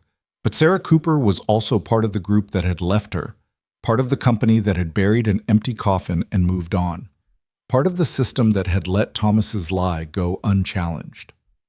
"How did you find me?" Clara asked, her voice steady despite the tumult inside her. "I heard about the flood. About Thomas." Sarah wiped her eyes with a threadbare handkerchief. "I was in California trying to rebuild, but I couldn't stop thinking about you. Couldn't stop wondering what had happened. So I started asking questions, retracing our route. When I got to Kingman, I heard about a woman who had come out of the desert, a woman who had survived the fever and walked 20 miles alone. I knew it had to be you. And what do you want from me now? Forgiveness?" "No." Sarah shook her head firmly. "I don't deserve forgiveness. I'm not here for that. I'm here because I need to tell you something. Something about Thomas. Something that happened before the flood." Clara's blood went cold. "What about Thomas?" Sarah glanced around nervously, as if expecting someone to overhear. "Is there somewhere private we can talk?" Clara hesitated. Every instinct told her to walk away, to leave the past buried where it belonged. But curiosity was stronger than caution, and the look in Sarah Cooper's eyes suggested this was something she needed to hear. "Follow me." She led Sarah to the same rise overlooking the desert where she had sat with Cole, where she had made her decision to embrace the future. It seemed fitting, somehow, to bring the past to this place, to let the two collide and see what remained. They sat on the flat rock looking out at the vast expanse of red and brown and dusty green. Sarah took a shaky breath. Thomas wasn't who he said he was. Clara laughed, a short, bitter sound. "I figured that out when he left me to die in the desert." "No, I mean..." Sarah wrung her hands in her lap. "He wasn't Thomas Wynne. That wasn't his real name." The world seemed to tilt sideways. Clara gripped the edge of the rock to steady herself. "What are you saying?" "His real name was Thomas Alcott. He was wanted in 3 states for fraud and theft. He married women under false names, took their money, and abandoned them." Sarah's voice was flat, reciting facts she had clearly gone over many times in her mind. "I found out after the flood, when some men came looking for him. They had photographs, wanted posters. It was him, Clara. Your husband was a con man." Clara closed her eyes. The revelation should have devastated her, should have shattered what little remained of her memories of the man she had married, the life she had thought they were building together. Instead, It felt like the final piece of a puzzle sliding into place. Of course, Thomas had been a fraud. Of course, the charming man who had swept her off her feet, who had promised her the world, had been lying from the very beginning. It explained so much: his evasiveness about his past, his insistence on controlling their finances, his coldness after the wedding when he no longer needed to maintain the facade. "How many?" Clara asked quietly. "How many women before me?" "At least 3 that they know of. Probably more." Sarah's voice cracked. "I'm so sorry, Clara. I should have seen it. We all should have seen it. But he was so convincing, so charming." "I know." Clara opened her eyes, looking at the woman beside her. "I know exactly how convincing he was. He fooled me completely." "You're not angry?" "I'm furious, but not at you." Clara stood, brushing the dust from her skirt. "You didn't make him lie to me. You didn't make him leave me in the desert. You did what you could, Sarah. You left me a chance. That's more than anyone else did." Sarah stood as well, tears still streaming down her face. "I don't understand. After everything that happened, how can you be so calm?" "Because he's dead." Clara said the words without emotion, without regret. "Thomas Alcott, or Thomas Wynne, or whoever he really was, he's dead. And I'm alive. I survived his lies, his abandonment, his cruelty. I walked out of that desert and built a new life, a better life. He doesn't have power over me anymore. He never will again." "But don't you want to know—" "No." Clara's voice was firm. "I don't want to know about the other women or the crimes he committed or any of it. That's his story, not mine. My story starts in the desert when I woke up alone and decided to live. Everything before that belongs to someone who doesn't exist anymore." Sarah stared at her with something like awe. "You're remarkable, do you know that? Most people would be destroyed by what you've been through." "I almost was destroyed. But I had help." Clara thought of Cole, of Mrs. Henderson, of the community that had embraced her. "I found people who showed me what I was worth, people who loved me for who I am, not who they wanted me to be. That's the difference, Sarah. That's what Thomas never understood. Love isn't about possession, it's about choice." They stood in silence for a long moment, the desert wind whipping around them. Then Sarah reached into her pocket and pulled out a small bundle wrapped in cloth. "I brought something else," she said. "Something that was yours. I took it from the wagon before they buried it. The coffin, I mean. I thought if you were dead, someone should have something to remember you by. And if you were alive—" She pressed the bundle into Clara's hands. "I wanted to return it." Clara unwrapped the cloth carefully. Inside was a locket, silver, tarnished with age, containing a tiny portrait of a woman and a man. Her parents. The only photograph she had of them, taken when they were young and hopeful and still believed the future would be kind. "Oh," Clara breathed, pressing the locket to her chest. "Oh, Sarah. You talked about them once, on the trail, said they were the only good thing about your past." Sarah's smile was watery but genuine. "I thought you should have them back." Clara didn't think. She just pulled Sarah into a fierce embrace, holding tight to this woman who had been a stranger a few months ago, who had carried Clara's grief and guilt across hundreds of miles just to return a small piece of her stolen life. "Thank you," Clara whispered. "Thank you." "It's the least I could do." Sarah pulled back, wiping her eyes. "I should go. I have a stage to catch. I'm heading back to California. But I'm glad I came. I'm glad I got to see that you're all right." "Better than all right." Clara looked down at the locket in her hands, at the faded faces of the parents she had loved and lost. "I'm getting married in a week, to a good man, a real man." "Then I'm happy for you, truly." Sarah began walking back toward town, then paused, looking over her shoulder. "Clara, for what it's worth, I think your parents would be proud of who you've become." And then she was gone, walking down the rise toward the stagecoach station, disappearing into the flow of strangers and travelers and people whose lives would never intersect with Clara's again. Clara stood alone on the rise, holding the locket, feeling the weight of everything Sarah had told her. Thomas had been a fraud, a con man, a criminal who had made a career of destroying women's lives. She had been his victim, yes, but she had also been his last victim. The flood that killed him had ended his reign of lies. There was justice in that. Cold comfort, perhaps, but justice nonetheless. Clara opened the locket and looked at her parents' faces. They seemed smaller than she remembered, less vivid, but they were hers, a piece of her history that no one could take away. "I'm all right," she told them softly. "I made it, and I'm going to be happy." The wind carried her words away. Clara closed the locket, slipped it around her neck, and walked back toward town. She had a wedding to prepare for.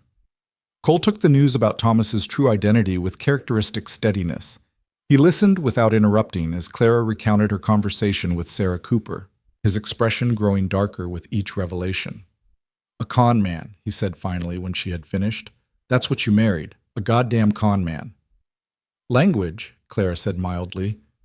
"I'll use whatever language I want when discussing a man who made a career of ruining women." Cole paced the length of Mrs. Henderson's parlor, his hands clenched into fists. "If he wasn't already dead, I'd kill him myself." "That's very romantic." "I'm serious, Clara. What he did to you. What he did to all those women." Cole stopped pacing, turning to face her with something fierce in his eyes. "He didn't deserve you. He didn't deserve any of you. And I'm glad he's dead. I'm glad the river took him. It's better than he deserved." Clara rose from her chair and crossed to where he stood. She placed her hands on his chest, feeling his heart pounding beneath her palms. "It's over," she said quietly. "He's gone. The truth is out. And none of it changes what we have. None of it changes who I am now." I know it doesn't." Cole covered her hands with his own, some of the tension draining from his shoulders. "I just hate that you went through all of that you spent years with someone who was lying to you every single day. The years with Thomas taught me what I didn't want. They taught me to recognize the difference between real love and performance." Clara smiled up at him. "Without those years, I might not have recognized what I had when I found you." "Are you saying you're grateful for him?" "God, no. But I'm grateful for where I ended up, and maybe the path doesn't matter as much as the destination." Cole pulled her close, burying his face in her hair. "You're too wise for your own good." "I'm wise enough to know when I've found something worth holding on to." Clara tilted her head back to look at him. "We're getting married in 6 days, Cole. Can we please stop talking about my dead criminal husband and focus on that instead?" A reluctant smile crossed his face. 6 days? Have I mentioned that I can't wait?" "Once or twice." "Well, I'm mentioning it again." He kissed her, soft and sweet. 6 days, Clara, and then you're mine forever." "I was already yours," she murmured against his lips. "From the moment you rode back for me." The final days before the wedding passed in a blur of activity. There were fittings for the dress, white cotton transformed by Sarah Henderson's skilled hands into something almost elegant. There were flowers to arrange, food to prepare, guests to invite. The whole town seemed caught up in the excitement, this frontier community coming together to celebrate one of their own. Clara moved through it all in a kind of daze, barely believing this was her life. She kept catching glimpses of herself in windows and mirrors, this sun-browned woman with calloused hands and a quick smile, and wondering who she was. Not Clara Wynne, certainly. That woman had died in the desert, not whoever Thomas had tried to make her into either. Someone new, someone stronger, someone who had finally found where she belonged. The night before the wedding, Cole came to Mrs. Henderson's for dinner. They sat on the porch afterward, as they had so many times before, watching the stars wheel overhead and talking about everything and nothing. "Nervous?" Cole asked. "Terrified," Clara admitted. "About marrying me." "About being happy." She turned to face him, tucking her legs beneath her. "I keep waiting for something to go wrong, for someone to show up and tell me this was all a dream, that I'm still lying in the desert, that none of it was real." "It's real." Cole took her hand, pressing it against his chest so she could feel his heartbeat. "I'm real. This is real. And tomorrow, we're going to stand in front of everyone we know and promise to spend the rest of our lives together. That's as real as it gets." I know it is, but..." Clara struggled to find the words. "I've lost so much, Cole. Everyone I've ever loved has either died or left me. My parents, my brothers. Thomas, in his own horrible way. What if that's just who I am? What if I'm the kind of person that people leave? You're not. How can you be so sure? Because I know what it's like to be left. Cole's voice was quiet, heavy with old pain. I told you once that I understood, that I'd been where you are. I never told you the details. Clara waited, sensing that he needed to tell this story in his own time. I was 16 when my father walked out, Cole said finally. Just packed up one morning and left. No note, no explanation, no goodbye. My mother never recovered. She died 2 years later, I think from a broken heart as much as anything else. And I spent years after that wondering what I'd done wrong, what was so terrible about me that my own father couldn't stand to stay. Cole, let me finish. He squeezed her hand. I joined the army because I didn't know what else to do. Spent years moving from place to place, never staying anywhere long, never letting anyone get close. I told myself I was protecting them, that if I didn't stick around, I couldn't hurt anyone the way my father hurt us. But really, I was protecting myself. I was so afraid of being left again that I made sure to leave first. What changed? You. Cole's eyes met hers, and there was such raw honesty in them that Clara felt her breath catch. When I found you in the desert, something broke open inside me. All those walls I'd built, all those years of keeping people at arm's length, none of it mattered anymore. Because you were dying, and I couldn't let you die, and I didn't even understand why. I just knew that if I rode past you, if I left you there the way everyone else had left you, I would never forgive myself. So you saved me. We saved each other. Cole raised her hand to his lips, kissing her knuckles. You showed me that staying isn't the same as getting hurt, that loving someone isn't weakness. It's the bravest thing any of us can do. And I know you're scared, Clara. I know you're waiting for the other shoe to drop, but I swear to you, on everything I am and everything I hope to be, I will never leave you. Never. No matter what happens, no matter how hard it gets. You are my home now, and I don't leave home. Tears were streaming down Clara's face, happy tears, healing tears. She didn't try to stop them. I love you, she said. I love you so much, it terrifies me. Good. Cole smiled, wiping her cheeks with his thumbs. That means it's real. They sat together until the stars began to fade, until the first hint of dawn touched the eastern horizon. Then Cole kissed her one last time, long and slow, and full of promise, and walked away.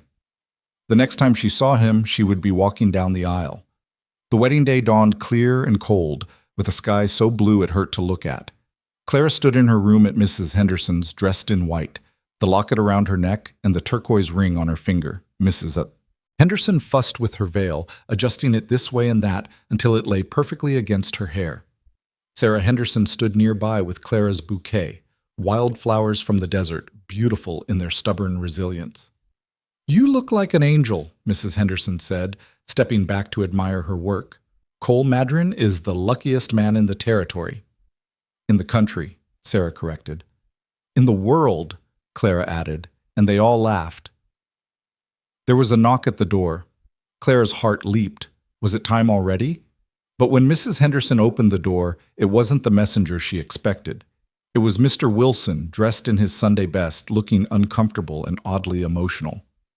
Mrs. Henderson said you might need someone to walk you down the aisle, he said gruffly. I know I'm not family, but I thought, if you wanted... Clara felt fresh tears threatening. I would be honored. And so it was Mr. Wilson, cranky, penny-pinching, secretly soft-hearted Mr. Wilson, who offered his arm as Clara stepped onto the porch. The whole town seemed to have gathered in the street, forming a corridor that led to the little church where Cole was waiting. They walked slowly, savoring each step. Clara saw faces she recognized, miners who had come into the store, women who had helped with the wedding preparations, children she had taught to read in her spare time. They smiled and waved and called out blessings, this community that had taken her in and made her one of their own. And at the end of the corridor, standing at the church door, was Cole.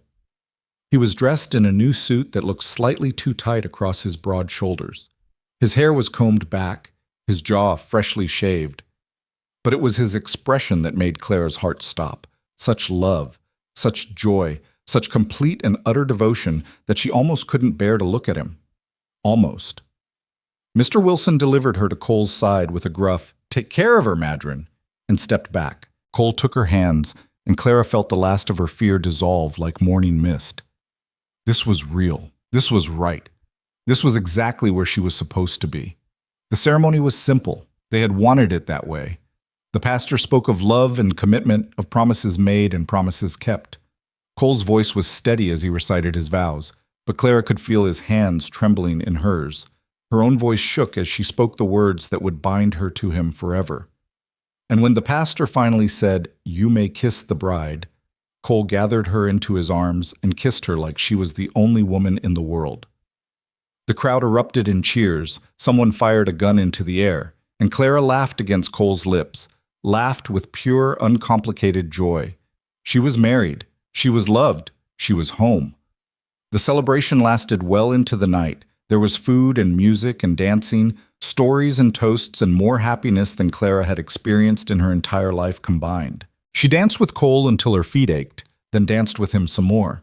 She ate cake that Mrs. Henderson had somehow conjured out of nothing. She hugged every person who came to congratulate her until her arms were sore and her cheeks hurt from smiling. And through it all, Cole stayed by her side. Her husband, her partner, her anchor. When the last guests had finally stumbled home and the stars were wheeling toward dawn, Cole led Clara out of the church and into the quiet street. "Are you happy?" he asked. "Happier than I've ever been." "Then my work here is done." He swept her up into his arms, making her shriek with surprised laughter. "Come on, Mrs. Madron. It's time to start our life." He carried her through the streets of Kingman, past the general store and the saloon and Mrs. Henderson's boarding house. He carried her out to the edge of town, where the desert stretched endlessly under a canopy of stars. And as the first light of their first morning, as husband and wife touched the eastern horizon, Clara looked at the man who had ridden back for her, who had refused to leave her behind, who had taught her what it meant to be truly loved. "Cole? Thank you for finding me." He kissed her forehead, soft and reverent. "Thank you for letting yourself be found." And together they walked into the dawn, into the life they would build, into the future that had almost been stolen from them, but was now, finally, gloriously theirs. The winter that followed their wedding was the harshest Kingman had seen in a decade. Snow fell in thick blankets across the desert, transforming the familiar landscape into something alien and beautiful. The mountains disappeared behind curtains of white, and the wind howled through the streets like a living thing, rattling windows and testing the strength of every structure in town. But inside the small cabin Cole had built on their land north of town, Clara had never felt warmer. They had moved in 3 days after the wedding, carrying their few possessions through the snow on a horseback. The cabin was modest, 2 rooms, a stone fireplace, windows that let in the winter light. But to Clara, it might as well have been a palace. Every board had been placed by Cole's hands. Every nail had been driven with thoughts of her. It was rough and imperfect and absolutely beautiful.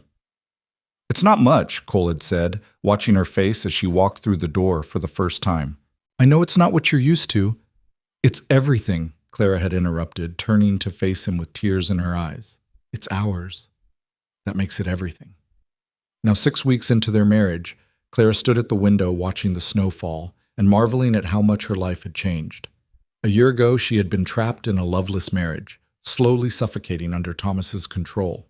6 months ago, she had been dying in the desert, abandoned by everyone she trusted, and now she was here, in this cabin, married to a man who looked at her like she had hung the moon. The door opened behind her, bringing a gust of cold air and the sound of stomping boots. "Storm's getting worse," Cole said, shaking snow from his coat.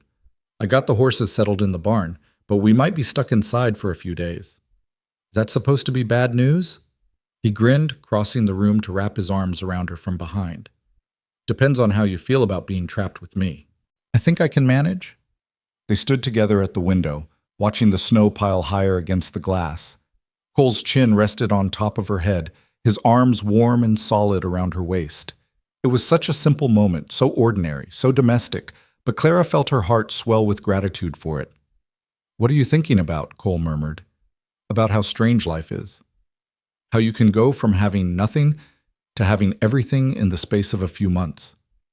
You didn't have nothing. You had yourself. That's more than most people start with. Clara turned in his arms, looking up at his weathered face. When did you become so wise? I've always been wise. You're just finally noticing. She laughed and swatted his chest, but he caught her hand and pressed it against his heart. His expression grew serious. I have something to tell you, he said. Clara's stomach tightened. In her experience, those words rarely preceded good news. What is it? I've been offered a promotion. The commander wants me to take over as chief scout for the whole territory. It would mean more responsibility, more pay. He paused. And it would mean I'd be home even more. Desk work, mostly. Training younger scouts instead of riding out myself. Clara stared at him. Cole, that's wonderful. Why do you look so worried? Because I'm not sure I should take it. Why on earth not? Cole released her hand and walked to the fireplace, staring into the flames. Because it feels like giving up, like I'm admitting I'm too old, too slow, too domesticated for the real work. I've been a scout for 8 years, Clara. It's all I know. What if I take this job and discover I'm terrible at it? What if I can't adjust? What if you're happy? He turned to look at her, surprise flickering across his face. What? You heard me. Clara crossed the room to stand beside him. What if you take this job and discover that you love it? That training young scouts is just as fulfilling as being one yourself? That coming home to me every night is worth more than all the adventure in the world? She reached up to cup his face in her hands. You're not giving up, Cole.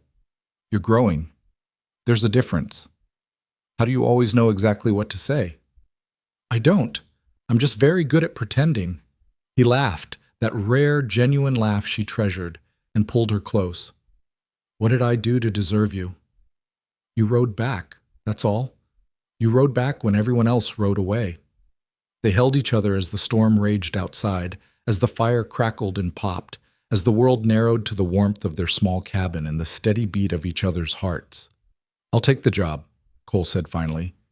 For you, for us, for whatever comes next. Whatever comes next, Clara repeated, and smiled because she had a secret, one she had been carrying for 2 weeks now, waiting for the right moment to share. Whatever came next was going to be more wonderful than either of them could imagine. The storm lasted 3 days. When it finally broke, the world outside was transformed. A pristine blanket of white stretching as far as the eye could see, glittering in the winter sun like a field of diamonds. Clara stood on the porch of their cabin, breathing in the cold, clean air, and felt something like peace settle into her bones. Cole came up behind her, wrapping a blanket around her shoulders. You'll catch your death out here. I'm fine. I'm more than fine. She leaned back against his chest, watching their breath form clouds in the frigid air. I have something to tell you. Should I be worried? I don't think so. Clara turned to face him, her heart pounding with a mixture of excitement and terror. I'm pregnant. The words hung in the air between them. Cole's face went through a remarkable series of expressions: shock, disbelief, confusion, and finally, slowly, a joy so profound it seemed to transform him from the inside out. Pregnant, he repeated. We're going to have a baby. Yes. Clara felt tears prickling at her eyes. I wasn't sure at first. I thought it might be the flu or something I ate, but I saw the doctor in town last week, and he confirmed it. We're going to be parents, Cole. For a long moment, Cole didn't move. Then he swept her up into his arms, spinning her around on the snow-covered porch, laughing like a man half his age. A baby, he shouted to the empty landscape. We're having a baby. Put me down before you drop me. He set her down carefully, cupping her face in his hands, looking at her with such tenderness that Clara felt her heart might burst. I love you, he said. Have I told you that today? At least 3 times. Then let me make it 4. I love you, Clara Madron. I love you more than I ever thought I could love anyone, and I'm going to spend the rest of my life making sure you and this baby know exactly how much you mean to me. Clara kissed him, soft and sweet, tasting the salt of happy tears. I love you too, more than words can say. They stood together on the porch as the sun rose higher, as the snow began to melt and drip from the eaves, as the first birds of the day began to sing. A new chapter was beginning, one neither of them had dared to hope for, but both had secretly dreamed of. A family. A real family, built on love and trust and the unshakable foundation of two people who had chosen each other against all odds. The weeks that followed were filled with preparations. Cole threw himself into finishing the cabin, adding a nursery, reinforcing the walls, making sure every inch of their home was safe and warm for the child that was coming. Clara continued working at the general store. Though Mrs. Henderson and half the women in town kept insisting she take it easy. "You're not an invalid," Clara would say, laughing off their concerns. "Women have been having babies since the beginning of time. I think I can manage a few hours of inventory." But she was grateful for their care, even if she wouldn't admit it. This community that had adopted her, that had celebrated her wedding and mourned her sorrows, and welcomed her as one of their own. They were her family now, and soon they would be her child's family too. One evening in late February, as the worst of the winter began to loosen its grip on the territory, Cole came home with a serious expression on his face. "What is it?" Clara asked, immediately worried. "Nothing bad." He sat down at their small table, gesturing for her to join him. "I've been thinking about the future, about what kind of life we want to build for our child. And I realize that I've been going about this all wrong." He reached across the table and took her hands. "When I asked you to marry me, I did it on impulse. In a boarding house bedroom, when you were barely recovered from saving those children. It wasn't the proposal you deserved. Cole, I didn't need—" "Let me finish." His grip on her hands tightened. "I wanted to do it right, to give you a memory worth keeping. So I've been planning something, a proper proposal, even though we're already married, a moment just for us." Clara felt tears threatening again. She seemed to cry at everything these days, but she blinked them back. "What kind of moment?" "Come with me." Cole stood, pulling her gently to her feet. "Trust me." He led her outside where two horses stood saddled and ready. The evening sun was setting, painting the sky in shades of orange and pink and deep, bruised purple. Cole helped her mount, then swung up onto his own horse. "Where are we going?" "You'll see." They rode in silence through the transformed landscape, past snow-covered rocks and stands of juniper trees heavy with white. The air was cold but not bitter, and the world seemed hushed, expectant, as if holding its breath. After about an hour, they reached a mesa Clara had never seen before, a flat stretch of rock overlooking the entire valley, with views that stretched for miles in every direction. The setting sun had turned everything to gold, and the silence was so complete that Clara could hear her own heartbeat. Cole dismounted and helped her down, then led her to the edge of the mesa. Below them, the desert spread out like a painting. The town of Kingman, a tiny cluster of buildings in the distance, the mountains rising purple against the horizon, the land that had almost killed her now transformed into something breathtaking. "This is where I come when I need to think," Cole said quietly, "when I need to remember what's important. I found it years ago before I met you, and I used to wonder if I'd ever have someone to share it with." He turned to face her, and Clara saw that his eyes were bright with unshed tears. "Clara Wynne Madron," he said, his voice rough with emotion. "I know I already married you. I know we've already made our vows, but I want to make them again, here, in this place that means so much to me. I want to look at you with our child growing inside you and tell you that I choose you, not because I found you in the desert, not because fate threw us together, but because you are the strongest, kindest, most beautiful person I have ever known, and every single day with you is a gift I don't deserve." Clara was crying now, unable to stop the tears streaming down her face. "Let's build something together," Cole continued, taking both her hands in his. "A life, a home, a future. Not because we have to, not because there's nowhere else to go, but because there's nowhere else I'd rather be. Marry me again, Clara. Marry me 1,000 times. Marry me every day for the rest of our lives." "Yes," Clara whispered. "Yes, yes. 1,000 times, yes." Cole kissed her as the sun sank below the horizon, as the first stars began to appear, as the world faded into twilight around them. and Clara knew, with absolute certainty, that this was the moment she would remember for the rest of her life. Not the first proposal, desperate and impulsive, not even their wedding day, surrounded by well-wishers, but this, the two of them alone on a mesa overlooking the desert, making promises that no one else would ever hear. This was the beginning of forever. Spring came to Arizona like a promise finally kept. The snow melted from the mountains, sending streams rushing through canyons that had been silent all winter. Wildflowers erupted across the desert floor in waves of yellow and purple and red, and the air filled with the songs of birds returning from their southern wanderings. It was as if the land itself was waking from a long sleep, stretching toward the sun with the same hope that filled Clara's heart. Her belly had grown round now, visible even beneath the loose dresses Mrs. Henderson had helped her sew. The baby moved constantly, kicking and turning, reminding Clara with every flutter that she was no longer alone in her body. She would lie awake at night with Cole's hand pressed against her stomach, both of them waiting for those small movements, laughing with wonder each time they came. "He's going to be a fighter," Cole said one evening as they sat together on their porch watching the sunset. "Feel how strong those kicks are." "She," Clara corrected, "and she gets it from her mother. You think it's a girl?" "I know it's a girl." Clara smiled, rubbing the spot where the baby had just landed a particularly vigorous blow. "I dreamed about her last night. She had your eyes and my stubbornness. God help us all." They laughed together, and Clara marveled at how easy it had become. This life, this love, this simple happiness that once seemed impossibly out of reach. The cabin was nearly finished now, expanded to include the nursery Cole had promised, with windows that looked out over the valley and a small fireplace to keep the winter chill at bay. The land around them was being transformed too, fences going up for the horses Cole was breeding, a vegetable garden taking shape behind the house, the foundations of something permanent being laid one day at a time.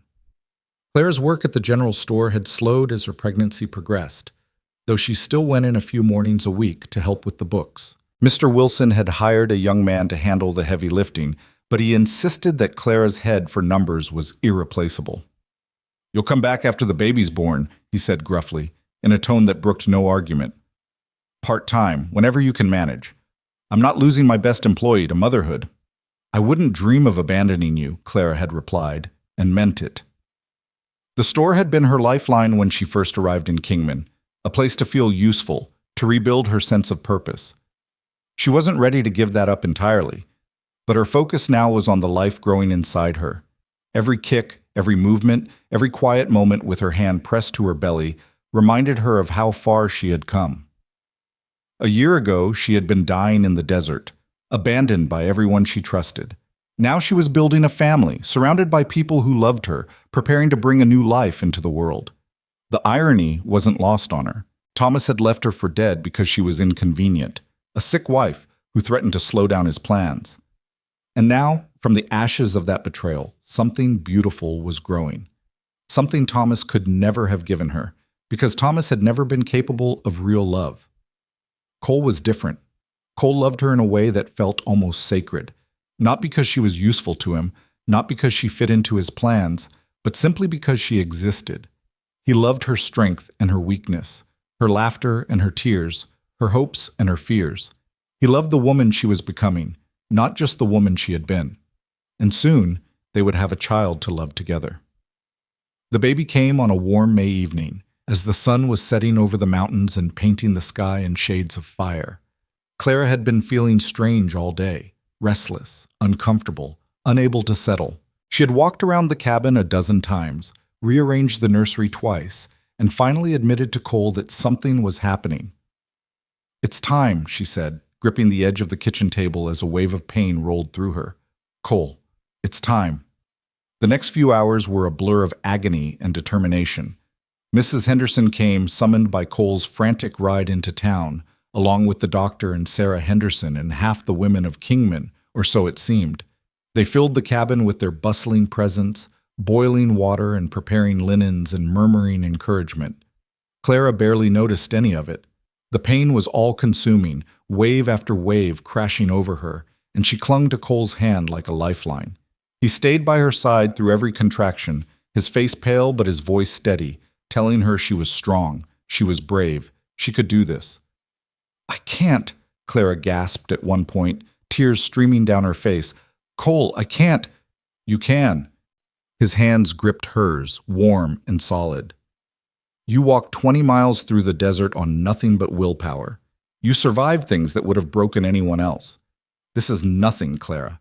This is just the beginning." And somehow, impossibly, she believed him.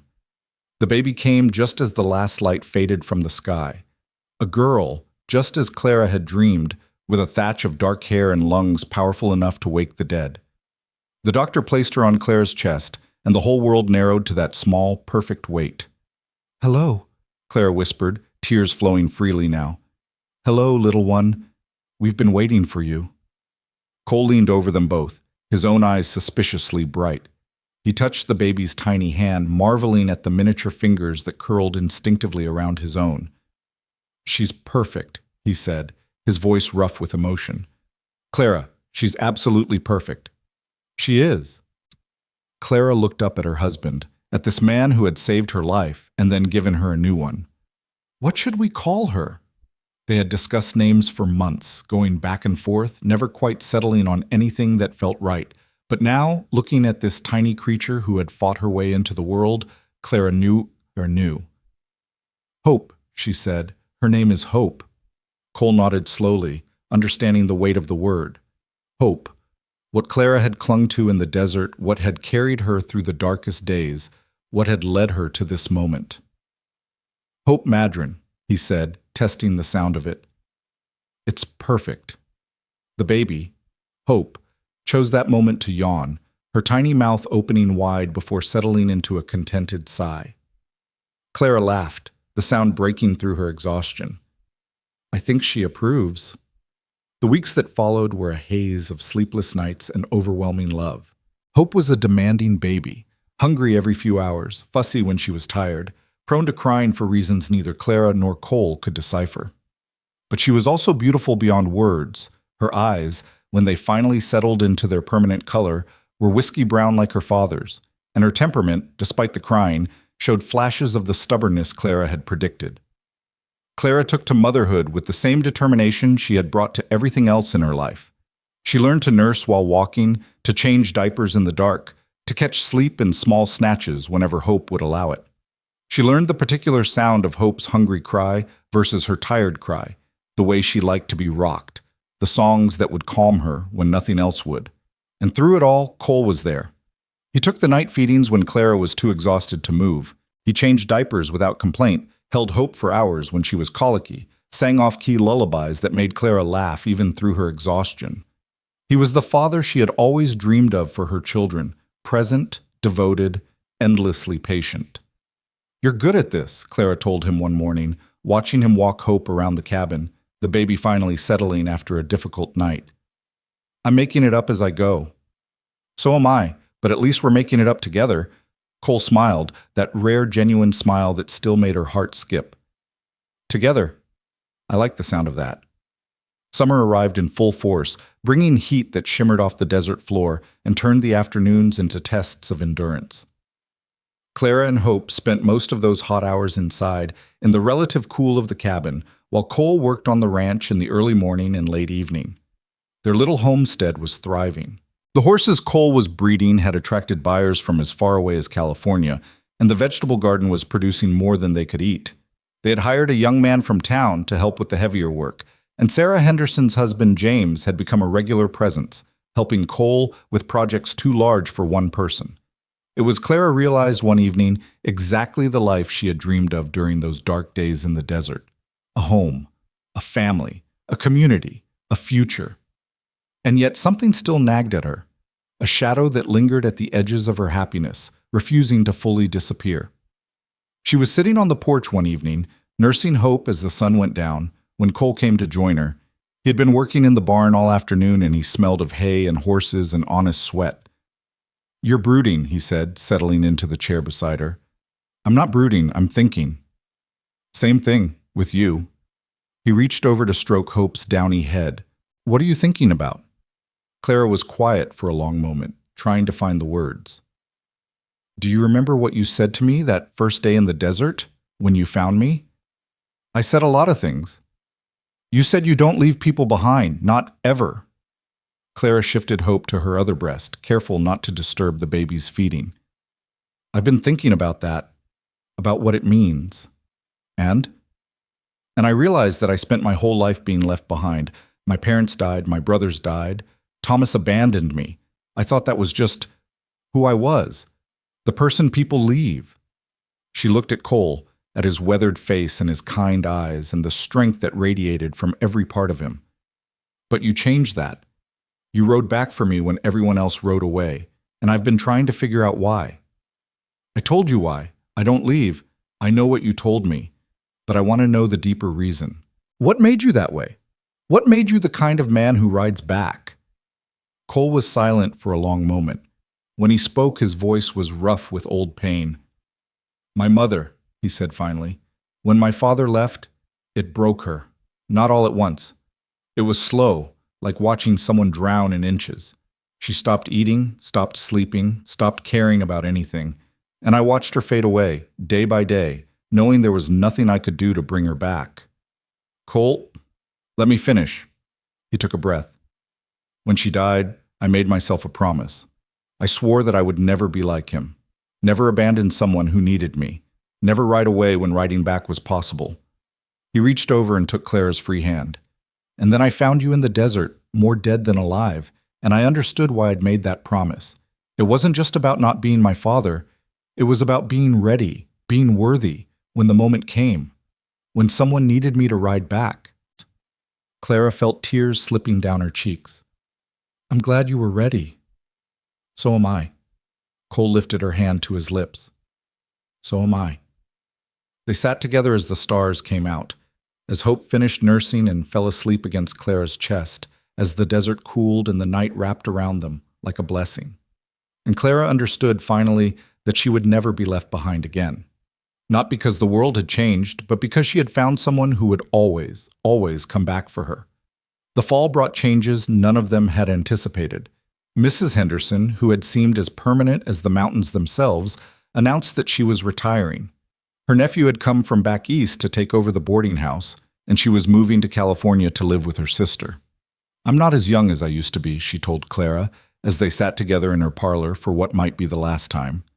And this old body needs a gentler climate. I'll miss you, Clara said, and meant it with every fiber of her being. This woman had been mother and mentor and friend, had nursed her back to health and watched her fall in love, had celebrated every triumph and comforted every sorrow. I'll miss you too, child, but you don't need me anymore. Mrs. Henderson reached out and patted her hand. You have your husband, your daughter, your home. You have everything you need to build a beautiful life. I couldn't have done any of it without you. Nonsense, you would have found your way regardless. I just helped smooth the path a little. The older woman's eyes grew misty.